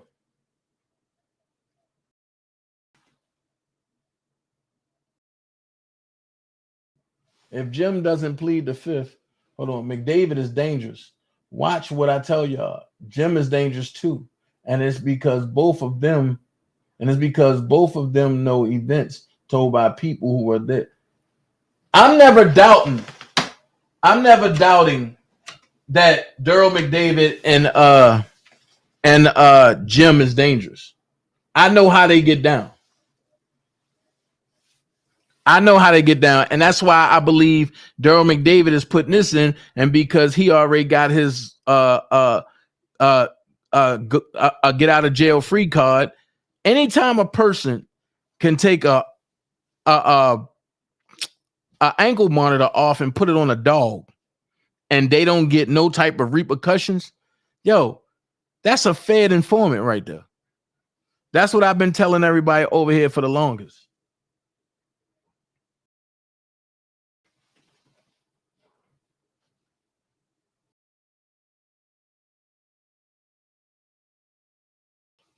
Oh no, Jim gonna have to give up the sources and everything. This is about to be bad because Jim can't lie because I don't think he can plead the fifth on this one. But I think this is a setup for Daryl McDavid. That's why Daryl McDavid wanted to testify. I think Daryl McDavid is really going to try to throw Robert under the bus. Now, Shabazz, if you still here, if you think I'm lying or you think I'm telling the truth, put it in the chat. I believe Daryl McDavid is going to try to flip on Robert.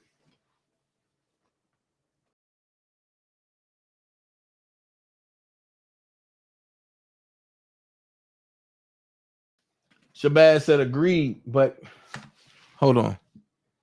Let me put it in now. This is what Shabazz said. Agreed, but Kelly never listened. Daryl always been suspect, gangster, and a snitch. Wow. Wow. That's what I've been trying to tell folks from the beginning as well. He ain't gangster. Yeah, I said I agree. Facts. Yep. He ain't gangster, but he's definitely a snitch. Now watch this. Why wasn't all of these administered at trial? You got clip of video 1, A, B, C, D, E, F, G, H, I. Then you have disc containing video 2 and video 3. Then you have VHS tape containing video 2 and video 3. But wait, but then you get on the stand and say you don't have none of the discs or none of the videos, and you just condensed it into a clip. Make this make sense. Then this look at everything they was going to administer. They played the little clip of this, right? Still images from video 1, 2, and 3. Still images from video of R. Kelly Grammy. Okay. Photo of minor 3 Nia. Photo of minor 4 Tracy. Photo of minor 5 Pinky. Photo of minor 6 Brittany. Photos of Charles Freeman. Photo of Lisa Van Allen. Photo of Keith Morrell. Photos of George Street. Photos of Green Street. Photos of Tracks. Photos of Jane. Photos of Jane in basketball uniform. You know what I'm saying? Photo of Milton Brown. Photo of 12 Play album cover. Still image from video viewed by minor 4 Tracy. So this is what they tried to do. They tried to link photo of 12 Play album cover with what was going on with the so-called first video 1. But that's 2 different times. That's 2 different places. See how the government play? Transcript of video 1, transcript of video 2, transcript of video 3. Look. Transcript of proceedings before the April 2002 special grand jury of Cook County witness minor 1 Jane. Look, this is what they was going to try to put into play. What none of this put into play. None of this. Except for the polygraphs. None of this. So now, look, order of dismissal, Winkler and McDavid, LTD, and Daryl McDavid versus Robert Spencer Kelly. This right here is when Daryl tried to sue Robert.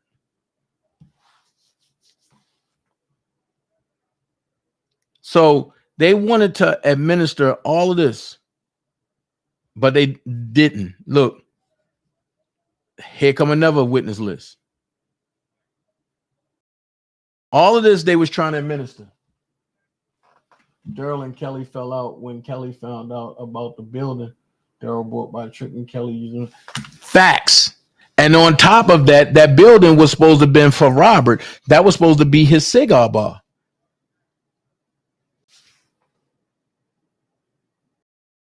They've been beefing. Kelly finally seen the light from Street Niggas. I'm not saying no names, but I'm gonna say this, and I'm gonna give it to you like this, Shabazz, and maybe you can pretty much put it together. New breed is all the people need to hear.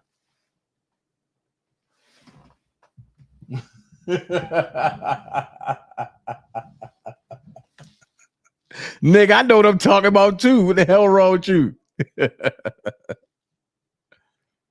So all of this they was trying to administer, and now the defense want to put it into play.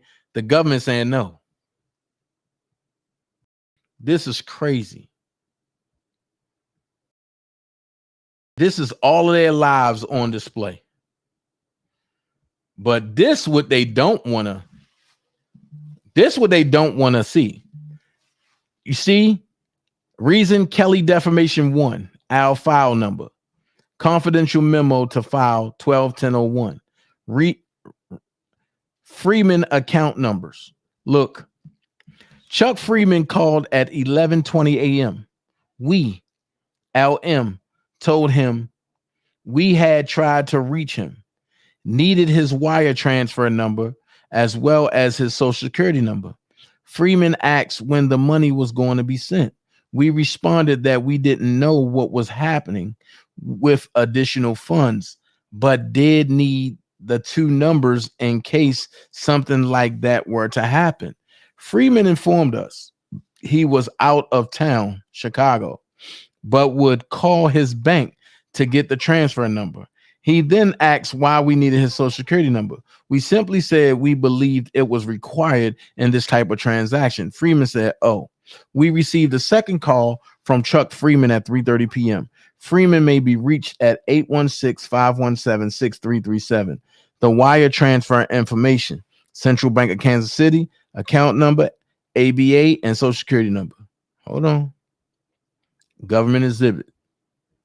Look, confidential memo to file 12/21/01. Chucky message received 11:58 a.m. Friday, 12/21/2001. Other voice, woman's in background. Going to the FBI right here. Chuck, I told y'all not to fuck me, but I see y'all wanted to fuck me. So Jack Palladino, I want y'all keep talking in the background. There. This nigga's a bitch. All this blank answer machine. I just want to tell y'all, if y'all fuck with me, I'm going to show you how to get fucked, okay? This is Chuck, and you know who the nigga is. I told you, whatever you do, don't fuck me. You gonna fuck me now. So now my blank don't have nothing. Oh, so now my kids don't have nothing for Christmas. So I'm going to show you when I see you. Matter of fact, get robbed. Blank, get robbed, 24-hour protection for real. Because them police might be coming for him. I'm out. Woo-wee. I mean, needs to focus on Jim's informants. Not the libido shit. Sorry, but Henson really did have Kelly taking those shots. Yeah, I totally believe you. Son, last part, my people too. That's why these niggas mad. Only thing I never joined. I see. Oh, I know who you talking about when you said Jensen. Ed Jensen ain't like Rob, but he seen the payday. So he figured if he can work some stuff out, then he can keep the extortion going because he played on Rob's inability. That's not right. I couldn't do that to nobody. I don't care if we beefing or not. I wouldn't even. No, I couldn't do that, man. Chuck Freeman telephone call.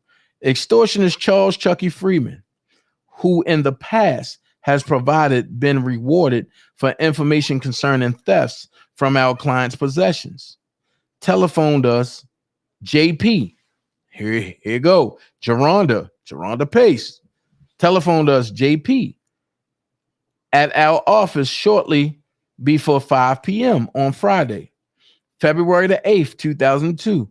Chucky proclaimed that the tape he had possessed and about whose existence and theft he had sought to extort money from our client was not the tape written about today in the Sun Times. Nothing the following distinctions. I told y'all. I told y'all.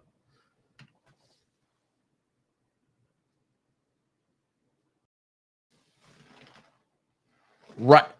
See, Shabazz, see, I thought you wasn't going. See, Shabazz, see, I thought you wasn't going.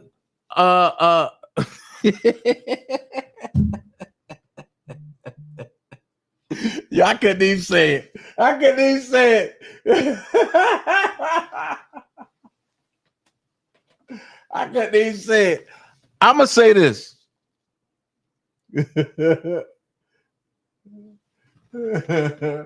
I just ain't out the holes out because of this week. Right. See,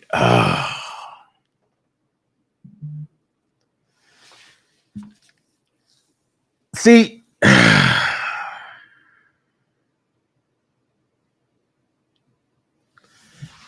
that's going to bring a whole lot of stuff out.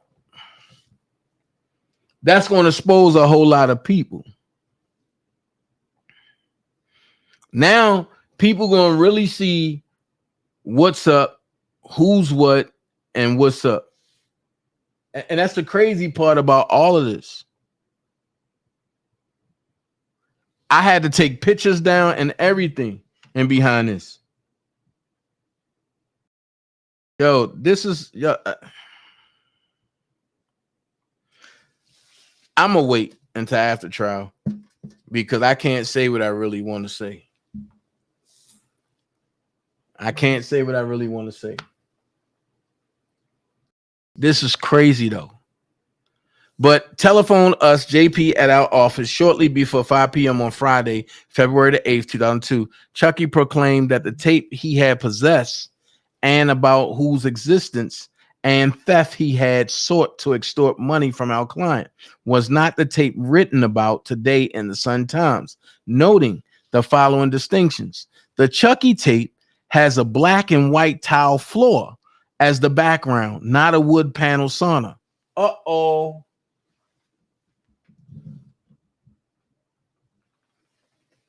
Yeah, but I can't say that. You know what I mean? And Shabazz, I can't say that. I'm not up there in Chicago, so I don't know what type of spin that certain people have, if you know what I'm saying. I've been felt like fuck them, but I can't come out and say that.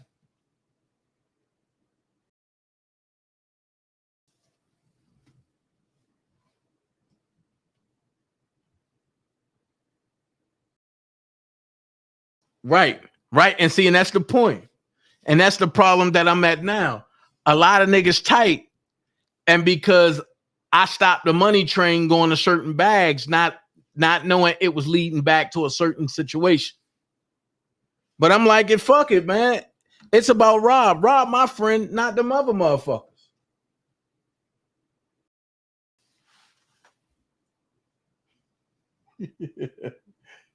He said, I don't belong to shit.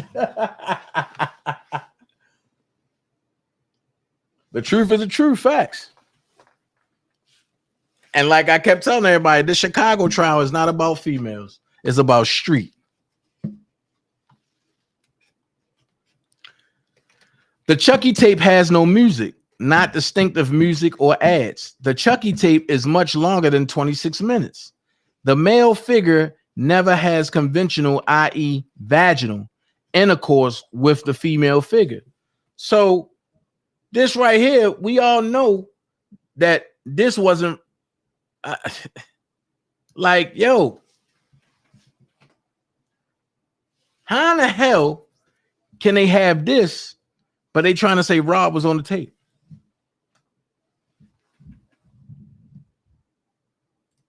Oh, yeah. This Chicago case is all about street niggas.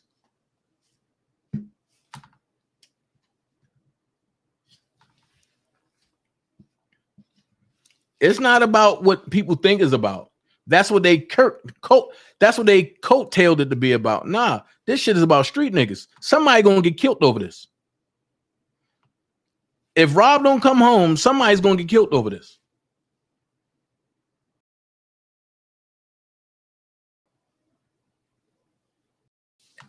And that's on God. If Rob don't come home, watch you start seeing people coming up missing from this case. Somebody gonna get killed over this. And no, I'm not putting a threat on nobody. So I don't want the federal government trying to kick in my door saying I'm threatening anybody. No, I'm telling you what's going down. There's some street shit.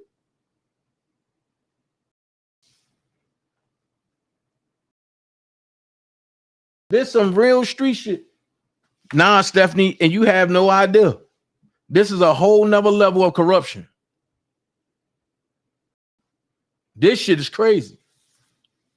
So, John M. Turey, Esquire, Mayor Brown and Platt, right? They titled it Kelly Extortion 1. Dear John, I have received today a fax of the May 1st, 2002 letter to you from Kansas City, Missouri, attorney Gregory Lasades to enable you to respond. I note the following. Mr. Freeman failed the polygraph administered to him in Kansas City, Missouri, by a highly qualified off-duty Kansas City police officer. Specifically, he failed with regard to the question as to whether, in fact, the materials he represented as the only copies of the videotape were, in fact, the only copies of the videotape of which he was aware, and no others existed. Mr. Freeman did not challenge the examiner's statement that he had failed this crucial question, but claimed his failure was a result of some confusion on his or the examiner's part. Oh boy, here we go. Facts, and the government do know that. I totally agree with you, Shabazz. Nonetheless, the point is that he did fail, and that passing the polygraph was a necessary condition for the reward. In the months since I met with Mr. Freeman in Kansas City, Missouri, and in an effort to extort further payment, Freeman and or various agents of his have represented that he did not, in fact, turn over all copies to me. I have no way of knowing whether or not this is true, but certainly the representation that other copies exist is also a failure in one of the necessary conditions for the reward. Mr. Freeman directly stated to me that he had no documentation to support his claim of $40,000 in expenses, and indeed had only created that number out of the expectation that it would provide him with the bargaining room with which to settle on a much lower number, e.g. a couple of $1,000s in addition to the $100,000 reward. Oh man, this is extortion to the highest. In light of Freeman's failure with the polygraph, any monies paid to Mr. Freeman were not impartial payment of the reward, but were a quid pro quo. What? For information concerning various disloyal members of R. Kelly's posse, hangers on. Under the circumstances, it was left to R. Kelly as to whether or not he wished to pay any further sum to Mr. Freeman, and to date, he has chosen not to do so. Oh my God. Oh my God.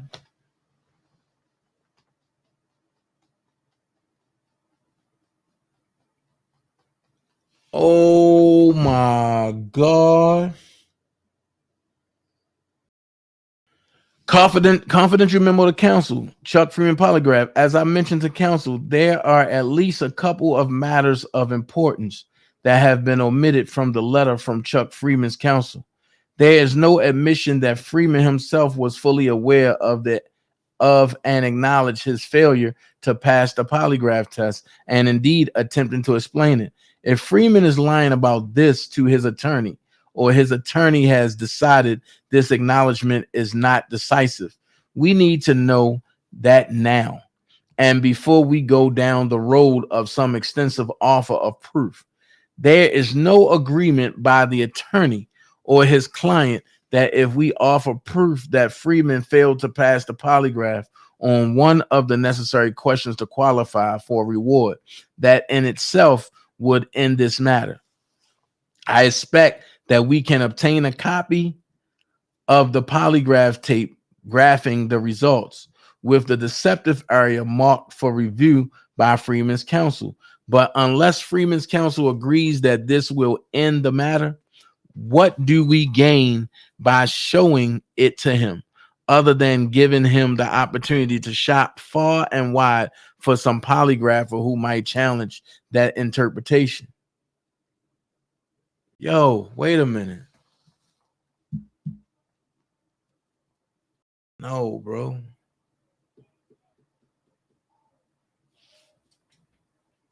I see something different.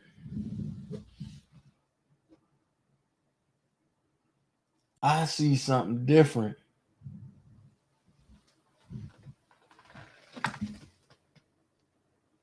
Oh, shit.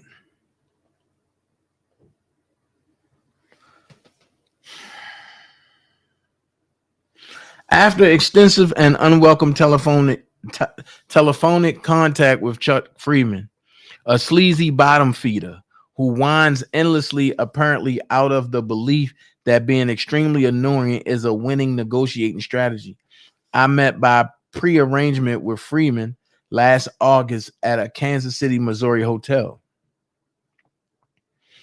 Hold on. This is by John M. Toey. What the fuck?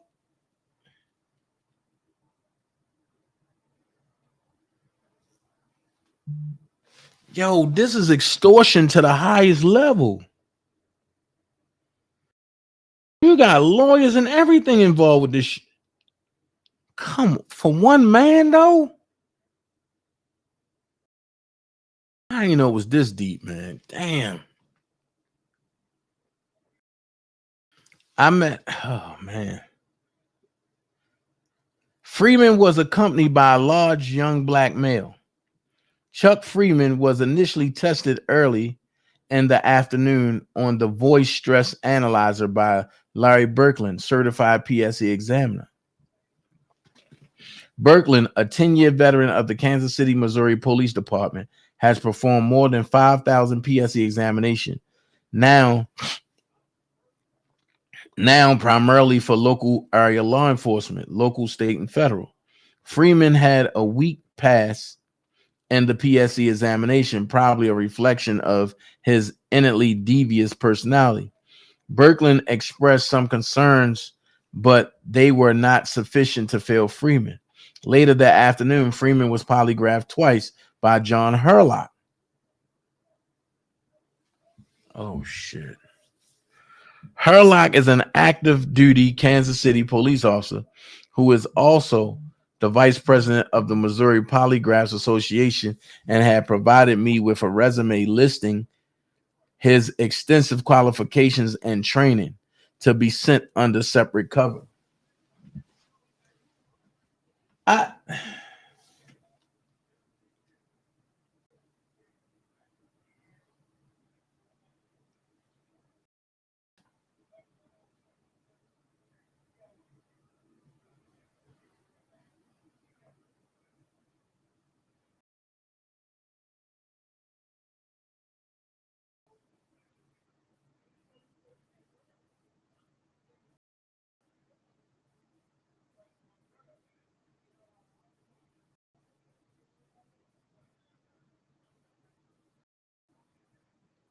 Hold on.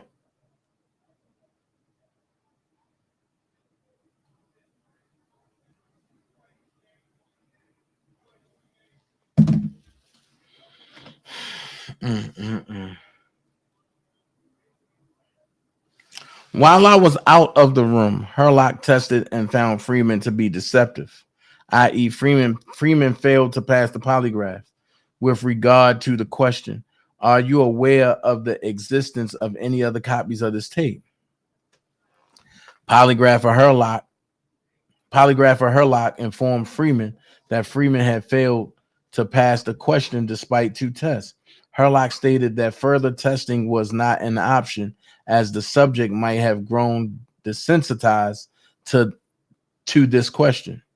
The polygrapher informed me, with Freeman present, that Freeman had failed to pass this question and showed me and Freeman the problem area on the polygraph paper graph, which the polygrapher retained for his own records and in case of the threat of litigation. Freeman acknowledged to me and to the polygrapher that he had failed to pass this question, but offered the explanation that he was thinking of the copy he possessed of the original videotape and not of any other copies. I did not find this explanation persuasive, as Freeman had known long before taking the polygraph that only the existence of tapes other than the 2 in his possession would be an issue for the polygraph. A passing, i.e. not deceptive, answer to this question was a necessary written condition of any reward. When Freeman failed to pass the polygraph, I broke off any further discussions or negotiations and moved to a different hotel for personal safety. That evening, as far as I was concerned, at that point, the matter was over, and I was prepared to leave the next day without further contact with Freeman. I subsequently contacted the client and informed him of the results of the polygraph. However, in response to the client's instructions, I had further contact with Freeman, who repeatedly had been asking to speak directly with the client, and informed him that if he would share information with the client about who among the client's associates was stealing jewelry, music, and videotapes, etc. from the client. What the fuck? I would place him in touch with the client. When Freeman agreed, I met with him the next day in my hotel room and connected him by telephone to the client. Excuse me. I monitored this conversation and also independently attempted to interrogate Freeman concerning those who were stealing from or disloyal to the client. Upon the client's instructions and in response to the information Freeman had provided to the client, I paid a lesser sum to Freeman and stated that any further payment would not involve me, but would depend on the client's perception of the value of any further information Freeman revealed during a future conversation between Freeman and the client.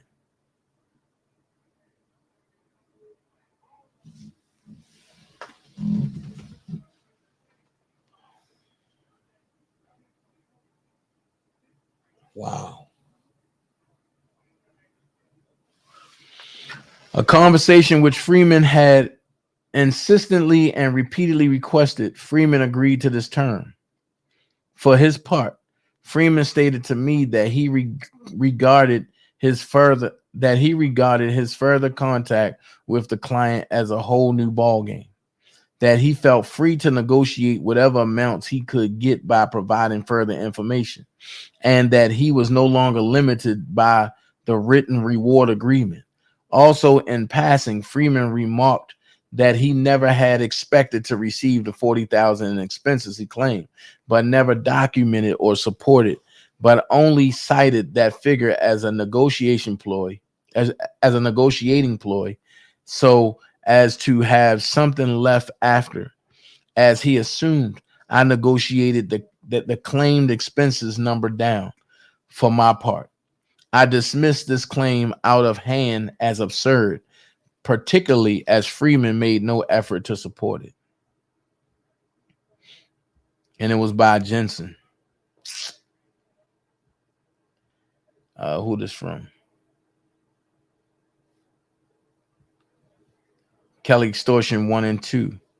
Dear Ed, as the enclosed UPS overnight shipping label dated 7/3/02 indicates, my office sent you a copy of my definitive July the 3rd, 2002 Chuck Freeman memo weeks ago. This memo was written while I was overseas and sent to you even before I learned of your contacts with Freeman's counsel. I was quite troubled by your comments last week that neither Tui nor I had provided you with information on Freeman, particularly as you were engaging in dialogue with Freeman's counsel. It should now be clear that the problem lies somewhere in your office. Meanwhile, as I informed you last week, CF my 72202 Freeman CMC, we are proceeding vigorously and with considerable success to gather impeachment evidence against Freeman, who is not only a convicted felon on probation, but has a serious stolen check cashing case in Kansas. He may be trying to escape by becoming a government informant, a role with which he is familiar. Be warned, in any dealings with Freeman, he cannot be trusted. He will lie and sell you out if he can figure out a way to profit from doing so. And it would be prudent to assume his lawyer shares those same character traits. Regards, Jack Palladino. Wow. Confidential memo, 73102, Freeman telephone call. At approximately 9:25 a.m. on Wednesday, July 31st, 2002, JN answered an incoming call. A man identified himself as Mr. Freeman, asked to speak to Jack Palladino. We told Freeman we would see if he was in the office. Asked him if we could tell JP, JP, Jack Palladino, what it was regarding. Freeman responded, hell no. Upon learning that Jack Palladino had just left for the airport and was not in the office, Freeman blurted, you tell that motherfucker not to send people looking for me. We placed the call on hold for a moment and then suggested that Freeman leave a message on Jack Palladino's office voicemail. Freeman quickly retorted, well, you tell that motherfucker not to send people looking for me. The conversation ended abruptly. Whoa.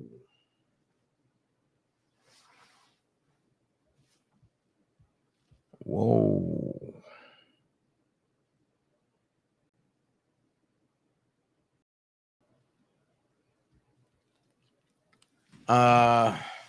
Marta Johansson was employed by Palladino and Sutherland Inc. from March 1980 to April 2022. My official title was administrative assistant. As part of my duties as an administrative assistant, I am familiar with the records that Palladino and Sutherland Inc. kept in the ordinary course of business. I am familiar with the types of documents received, created, and relied upon by Palladino and Sutherland Inc. in the ordinary course of business. I certify that I have reviewed the records attached hereto, and that although I do not have access to the original Palladino and Sutherland Inc. documents, these records appear to be the original or duplicates of the original records kept in the custody of Palladino and Sutherland Inc. McDavid exhibit numbers 1, 2, 3, 4, 5, 6. 1, 2, 3, 4, 5, 7, 8, and 9. I further certified that such records were made at or near the time of the occurrence of the matter set forth by or from information transmitted by a person with knowledge of those matters. Such records were kept in the course of a regularly conducted business activity. The business activity made such records as a regular practice. D, if such record is not the original, such record is a duplicate of the original. I certify under penalty of perjury that the foregoing is true and correct. Hold on, I got some more. Hold on.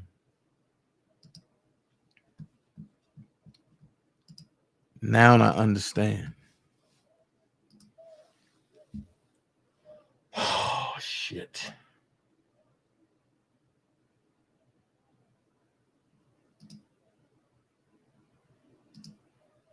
I understand.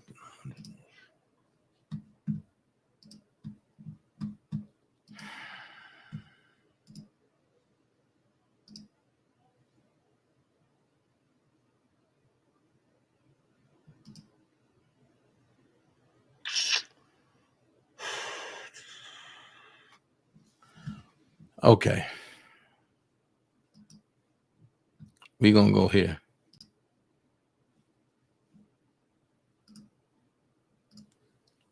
We're going to go here.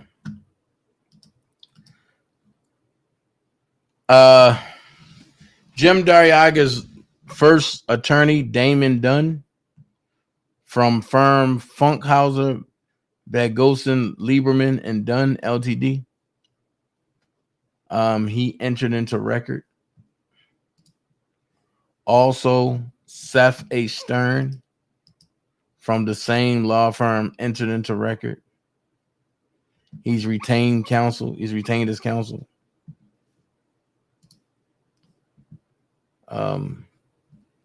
They also filed a notice of emergency motion. Please take notice that on the 6th day of September 2022 at 9:30 a.m. we shall appear before the Honorable Harry D. Levenweber or any judge sitting his stead in room 2525 of the Everett McKinley Dirksen United States Courthouse, Chicago, Illinois, and shall then and there present Jim Darriaga's and the New Yorker's magazine emergency motion to quash subpoena to reporter and or for a protective order, a copy of which is attached and served upon you.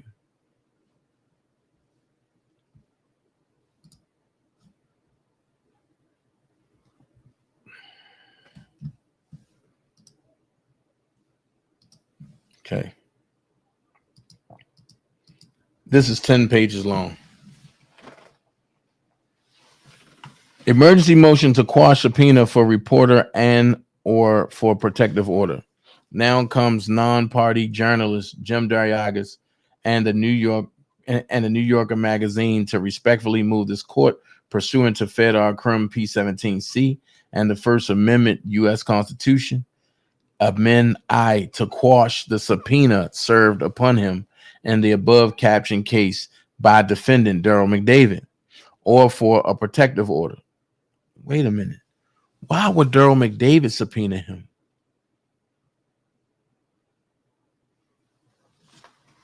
Wait a hell of a minute.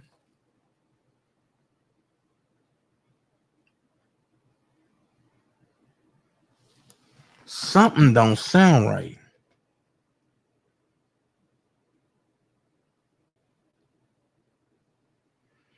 In support thereof, Movant state as follows. 1. Mr. Darriaga's is not a party or a government witness. He is instead a reporter, music critic, author, and associate professor at a Columbia College, Chicago. As a journalist, he has reported extensively on defendants from the beginnings of defendant Robert Kelly's career and throughout the present trial for news organizations, including Chicago Sun-Times and the New Yorker magazine. In 2019, Darriaga's authored the book Soulless, The Case Against R. Kelly, published by Abrams Press. See Brunsberg versus Hayes case law. Okay, if a newsman is called upon to give information bearing only a remote and tenuous relationship to the subject of the investigation, he will have access to the court on a motion to quash, and an appropriate protective order may be entered. Okay. The New Yorker, founded in 1925, it's a Pulitzer Prize winning weekly national magazine, which has published some of the most groundbreaking journalism and commentary of the last 100 years. The New Yorker engaged Darriaga's to report on defendants, including extensive coverage of United States versus Kelly. Wait a fucking minute. Y'all trying to paint it like this man is innocent. What about the secret conversations and meetings he had with Kim Fox and Jim Darriaga's to start the shit? I mean, what's the dude name? Kim Fox and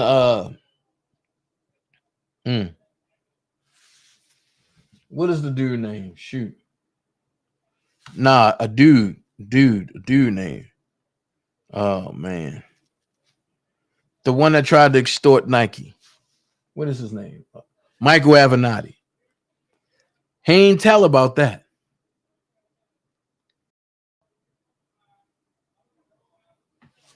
On August 3rd, 2022, defendant McDavid served Dariagas with a subpoena. Example A, for trial testimony in this case.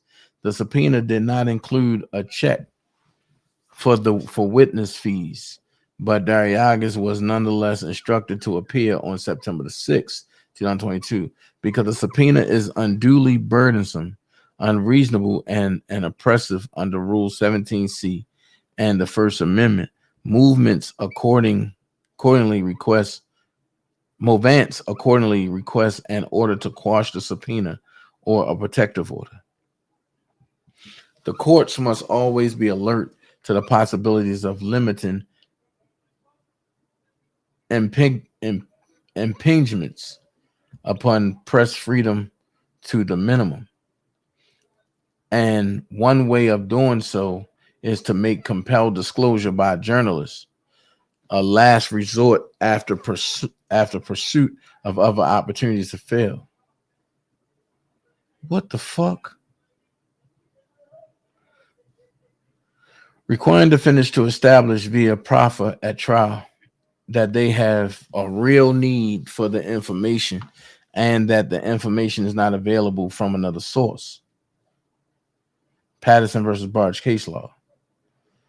Surely some good justification should be advanced to justify a subpoena of journalists regarding news gathering. The foregoing principles apply to news gathering, irrespective. You know what? Check this out, y'all. Hold on. No. This is what I'm gonna do. I'm gonna pick up on this tomorrow. I gotta send an email out. No sirree. Nope. This ain't gonna work. Here, as demonstrated by the articles linked above, virtually all knowledge that Dariagas has that may be relevant to the indictment in this case, if there is any such information, necessarily derives from his third-party sources with direct knowledge of the facts and therefore would be inadmissible hearsay under FRE 802. See Braun versus Laurelwood. Affirm trial court's exclusion of reporter witness under hearsay rules.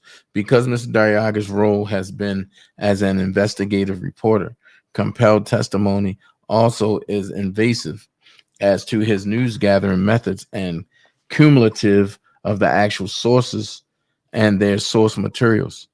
For example, Movants understand that the court already denied defendant McDavid's motion to put his news gathering on trial with respect to alleged emails with potential official sources.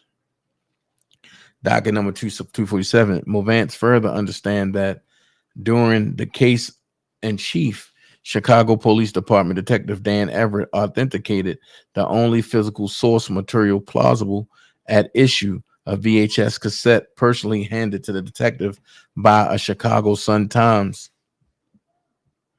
editor. Compare 735 ILCS 58902C, defining source as inter alia, the means from or through which the news or information was obtained. Moreover, the contents of this source material was authenticated by witness Jane and other sworn witnesses.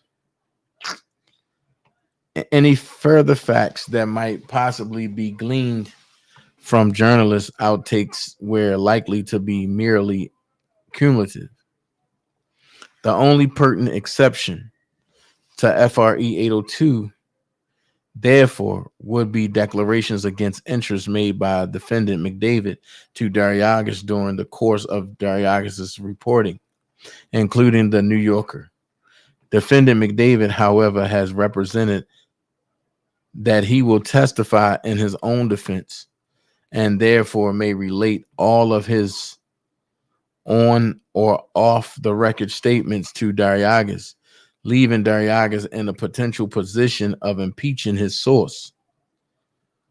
Woo! Or risking subsequent claims that he breached confidentiality, whether on direct examination or cross-examination by the USA or McDavid's co-defendants. Garcia, who is herself the subject of the interview, has failed to make even a preliminary showing as to the nature of the statements contained in the outtakes. The absence of a legitimate evidentiary need for testimony alone indicates harassment or intimidation. Brandsburg 408 U.S. at 709, intimidation by subpoena or by individuals unrelated but sympathetic to defendants is a particular concern when coupled with, if required to testify, Dariagas requests that the court make a finding that the subpoena constitutes a waiver by defendant McDavid of any agreement to keep confidential statements made by McDavid to Dariagas. What? Even if admissible under FRE 804B3. Hold the fuck up. If required to testify, Dariagas requests that the court make a finding that the subpoena constitutes a waiver by defendant McDavid of any agreement to keep confidential statements made by McDavid to Dariagas, even if admissible under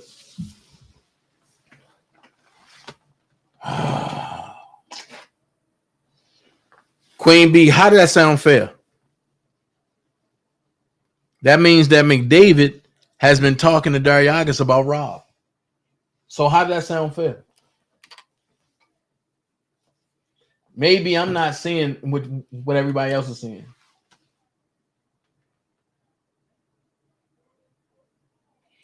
I agree with you with that, Queen B, about God is going to snatch the covers off. I'm just trying to get on the same page with everybody else because this don't seem fair to me. But if I'm wrong, then maybe somebody can. This seemed like a trap to me. Prior acts and statements of a threatening nature that augment the undue burden of being compelled to appear to answer irrelevant questions about inadmissible news gathering activities. Whew. So he's saying he got to testify, then he telling it all. If that's what if that's what Queen B is saying, then yeah. So he's saying he got to testify, then he telling it all. Okay.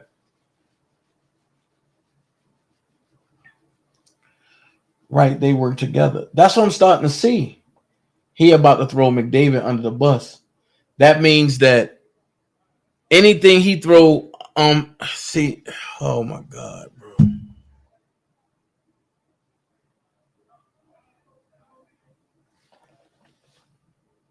So Jim Dariagas wants an order to say that whatever Jim told Daryl can't repeat it, but Jim can repeat everything that Daryl said.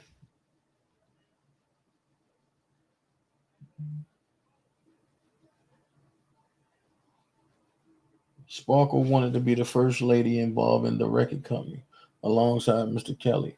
She was bitter when her plan did not come into fruition. Right, Queen B. This is wrong, man.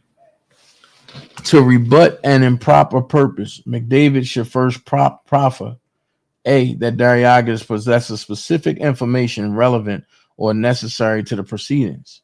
B, that a specific public interest would be adversely affected in the factual information sought were not disclosed. And C, that all other available sources of information have been exhausted. Showing that the sought after information is highly relevant and material must be specific. Finally, because multiple witnesses has testified from their direct knowledge on the facts material to the case, this court should exercise discretion to quash the subpoena on the reporter. Defendant in criminal case had not satisfied her burden of making a specific of how the outtakes she seeks from WMAQ TV are highly material to her case. Emphasis in original. Wherefore, for the foregoing reasons, journalist Dem Daryagas and the New Yorker magazine respectfully request that the court exercise its discretion to quash the subpoena. Alternatively, Movance requests the court to enter a protective order requiring a specific showing by defendant that the prospective testimony satisfies the foregoing criteria under the First Amendment. Finding that the subpoena waives all claims of source confidentiality, that defendant McDavid may hereafter assert or see, providing for authentication of previously published materials through stipulation or affidavit. Respectfully submitted, Jim Daryagas and the New Yorker.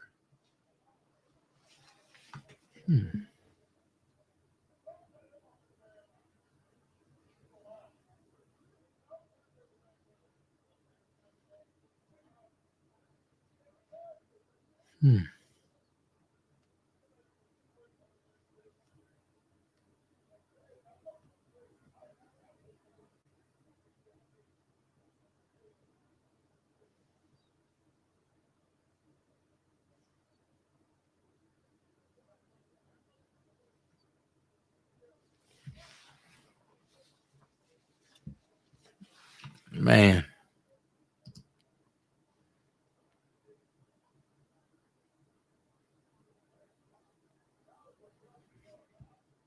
Now, like I said, this is my last motion for the night.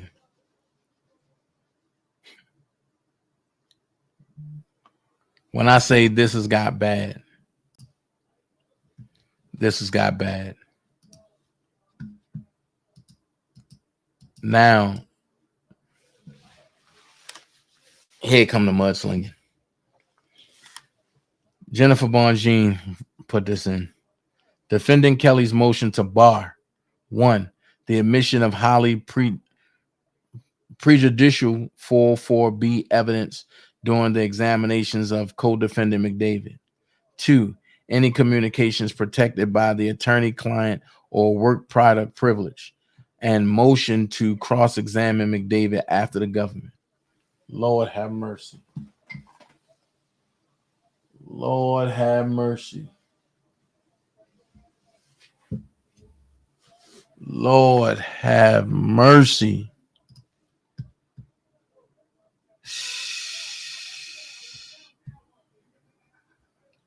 Oh my God.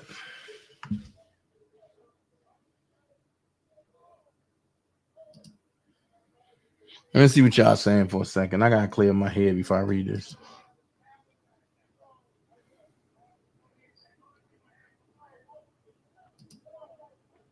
Hey Nita.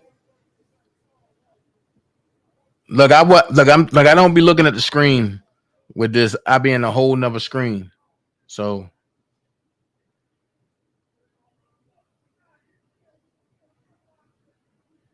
oh my God. I'm gonna go up and look at some of y'all stuff. He gonna say he was threatened by McDavid. Yes, Dana, they had a ring. Man, this is some real street shit, man. People gotta be. Look, man, shit, man. If you're in Chicago and you saying that you rock for Robert, please be careful up there, man. There's some other stuff that's coming down the pipe.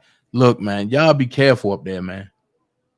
If you're not from that city, be careful up there. Sparkle one. Okay, I read that.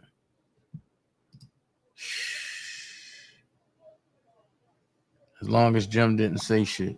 McDavid was going to ride with Robert to look innocent. Uh-oh. If McDavid don't tell, he won't tell. Court tomorrow gonna be ugly, just my opinion. Facts. Dana Jim said they copied the tape and watched it with Spark. Oh shit. Jesus Christ.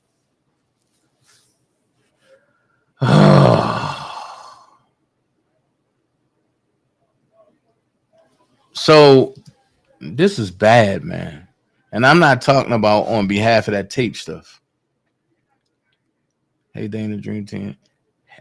Hey, Jennings. Man, this is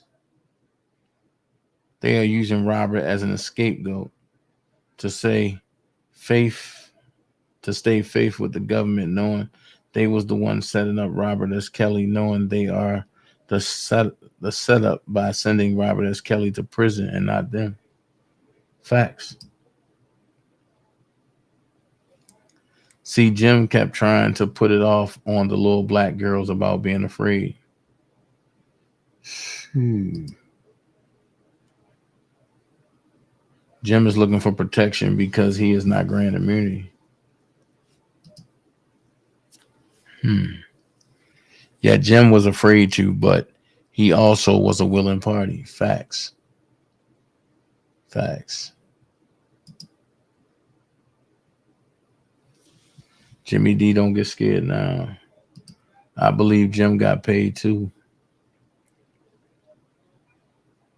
I believe that Stephanie, they all got paid.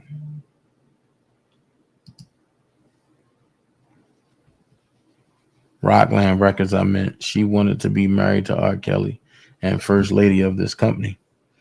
She is a bitter and scorned woman. Now reporters have more rights than lawyers, etc., when they are the ones spreading lies. Facts.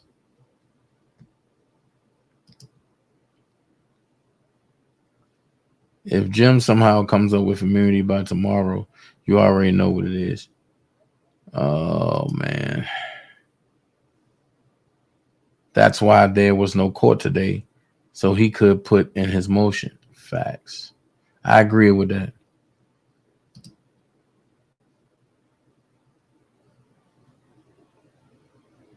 Oh, okay. And Queevy said, Dane, I was talking about you doing research behind this. Not that. Sorry if I confused. Yeah, you confused the hell out of me. I was like, what in the world? All the damn lies. Yeah. They were all trying to walk away with Rob's money, but Jennifer threw a wrench in their plans. Okay, repeat that, Dana. Repeat what? They all stole money from Robert Zester Kelly.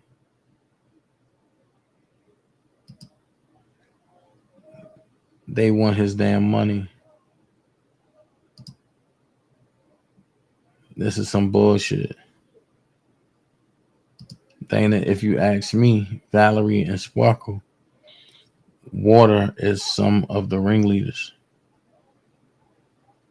I'm not doubting that. Everybody dropping motions left and right. Judge got a lot on his plate tomorrow. Alan, you right. Yo, this is crazy. They just saying tapes, but still couldn't prove or showed anything. Facts. What up, Silky Smooth? Man, yo, this shit got me mad, man. Georgia girl said, wow, man, David is crooked. I've been telling everybody that. Oh my God. So I think Jim Dariagas is gonna, oh shoot. I think Jim is trying to save face with Dave, with a Daryl McDavid. Hold on. I gotta escalate this.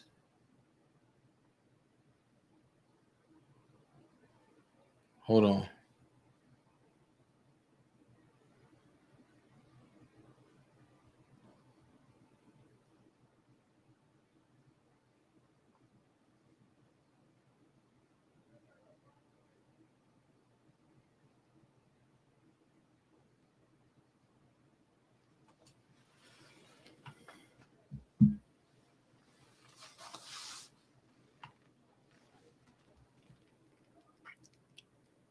Jim said he and the Sun-Times editor viewed the tape and then gave it to the police. Man, Jim don't know what story to run with. Queen B said, I'm staying quiet. Look, hey, Queen B, I'm about to do the same thing. I'm looking like, oh my God. This motion I'm about to read is going to cook. Here we go. Now comes defendant Robert S. Kelly by and through his counsel Jennifer Bonjean and Ashley Cohen of the Bonjean Law Group, PLC, and files his motion to 1, bar the admission of highly prejudicial other bad act evidence that may be the focus of McDavid's testimony, particularly on cross-examination by the prosecution. 2, admission of any testimony or statements that are protected by the attorney-client or work product privilege. And 3, motion to allow Kelly to cross-examine McDavid after the government. 1, by way of background, defendant Kelly moved to sever his case from co-defendant McDavid's case on the grounds that their defenses could necessarily be antagonistic. At the time of the filing of Kelly's severance motion, McDavid refused to share his defense with Kelly's counsel, as was his right. Kelly anticipated that McDavid's defense would involve denying any knowledge of Kelly's conduct as alleged by the government in the superseding indictment.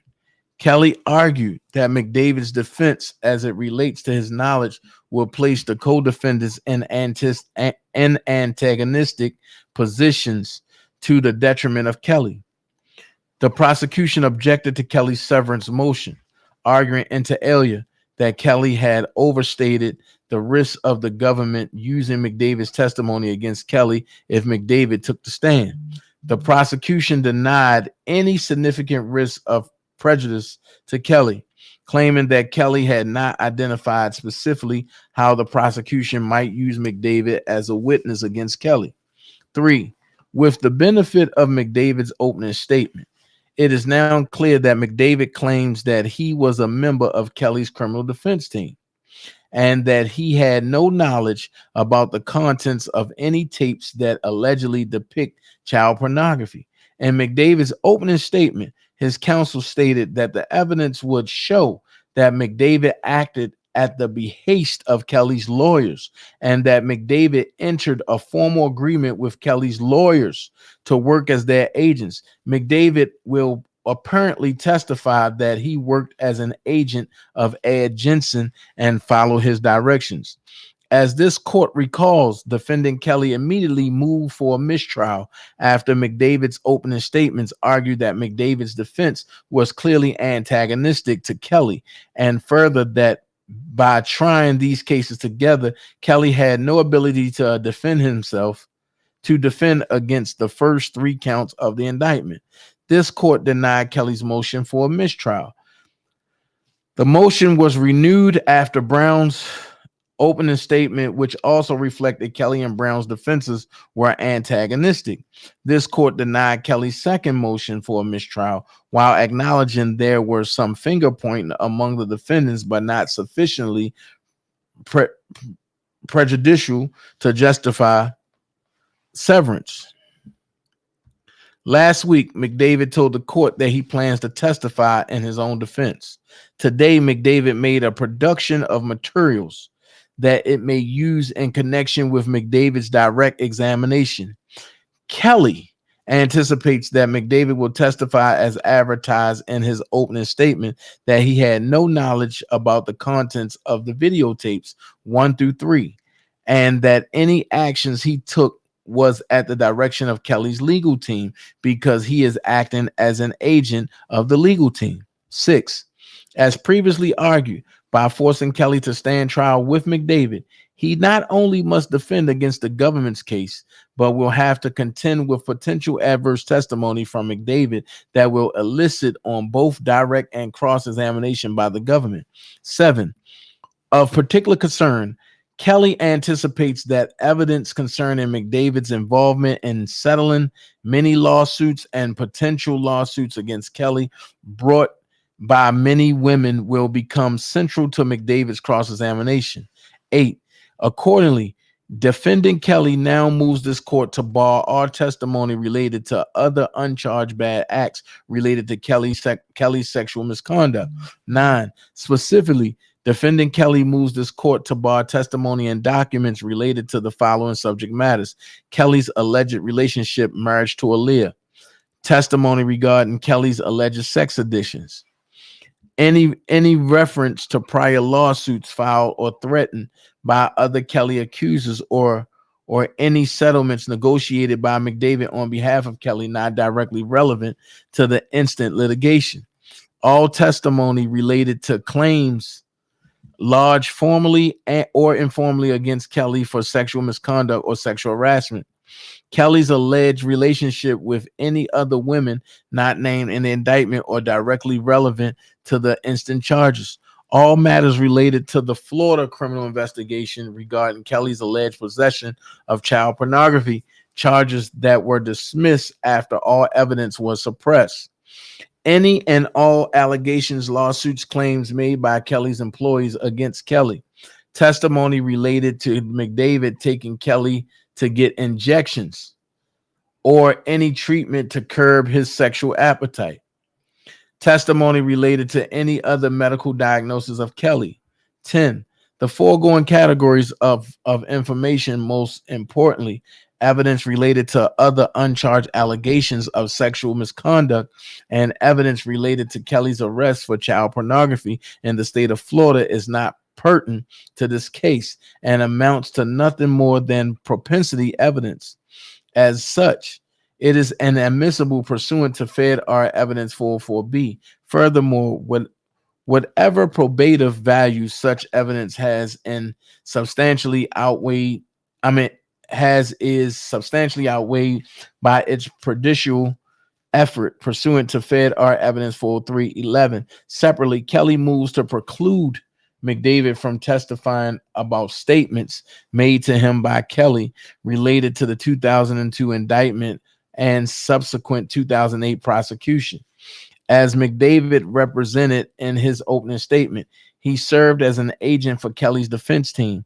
In light of his role as an agent for the defense team, McDavid is bound by the attorney-client privilege and is not at liberty to reveal any communications intended to be confidential. 12. Attorney-client privilege extends to third parties assisting the attorney in rendering legal services. Heckler and Cox, Inc. versus German Sports case law. This includes agents of the attorney, such as paralegals, investigators, secretaries, and members of the office staff responsible for transmitting messages between the attorney and client, and to outside experts engaged to assist the attorney in providing legal services to the client, such as accountants, interpreters, or polygraph examiners. ID. The same principle applied to the work product doctrine. 13. Because McDavid worked as an agent of Kelly's defense team between 2001 and 2008, McDavid is bound by the attorney-client privilege and work produce privileges. Kelly has not waived his attorney-client privilege with his prior counsel. 14. Last, Kelly seeks to cross-examine McDavid after the government conducts its cross-examination of McDavid. Kelly has long maintained that he and Kelly sit in antagonistic positions. Kelly also maintains that the government will attempt to elicit information from McDavid on cross-examination that will be damning to Kelly, not only as to the obstruction count, but as to the child pornography and inducements counts. Kelly cannot possibly know what to cross-examine McDavid about until he hears the cross-examination of the government and can access what subject matters the prosecution is allowed to explore with McDavid. 15. Accordingly, defendant Kelly respectfully seeks an order: 1. Excluding the parties from examining McDavid about the subject matters identified. 2. Precluding McDavid from revealing communications protected by attorney-client privilege. And 3. Allowing Kelly to cross-examine McDavid after the government. Respectfully submitted, Jennifer Bongine. Yo, this is about to turn into a shit show.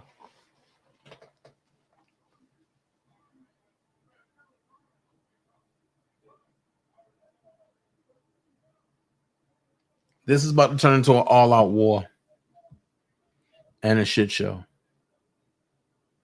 No, you're not blocked. That's nice.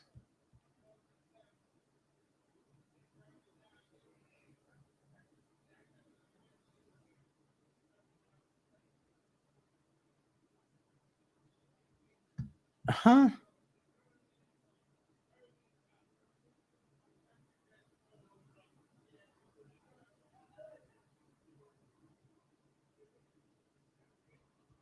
All right, look, man, let's keep Robert and everything in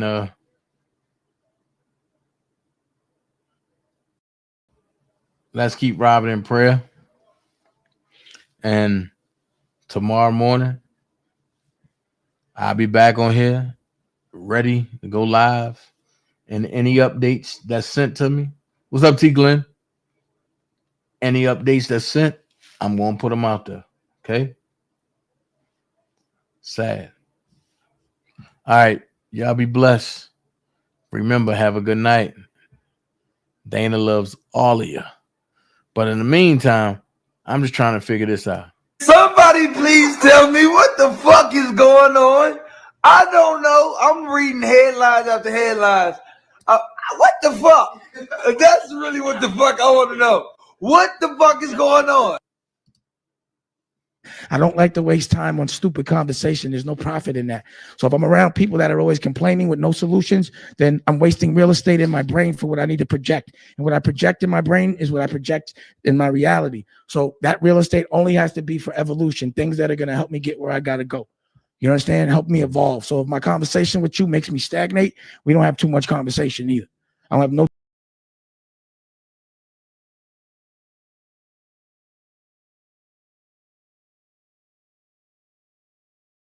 now. Hope you're ready, cause I'm really about to put it down. Girl, you know that I will never disrespect you. We have tomorrow, but tonight I want to spank you. That ass, girl, gotta make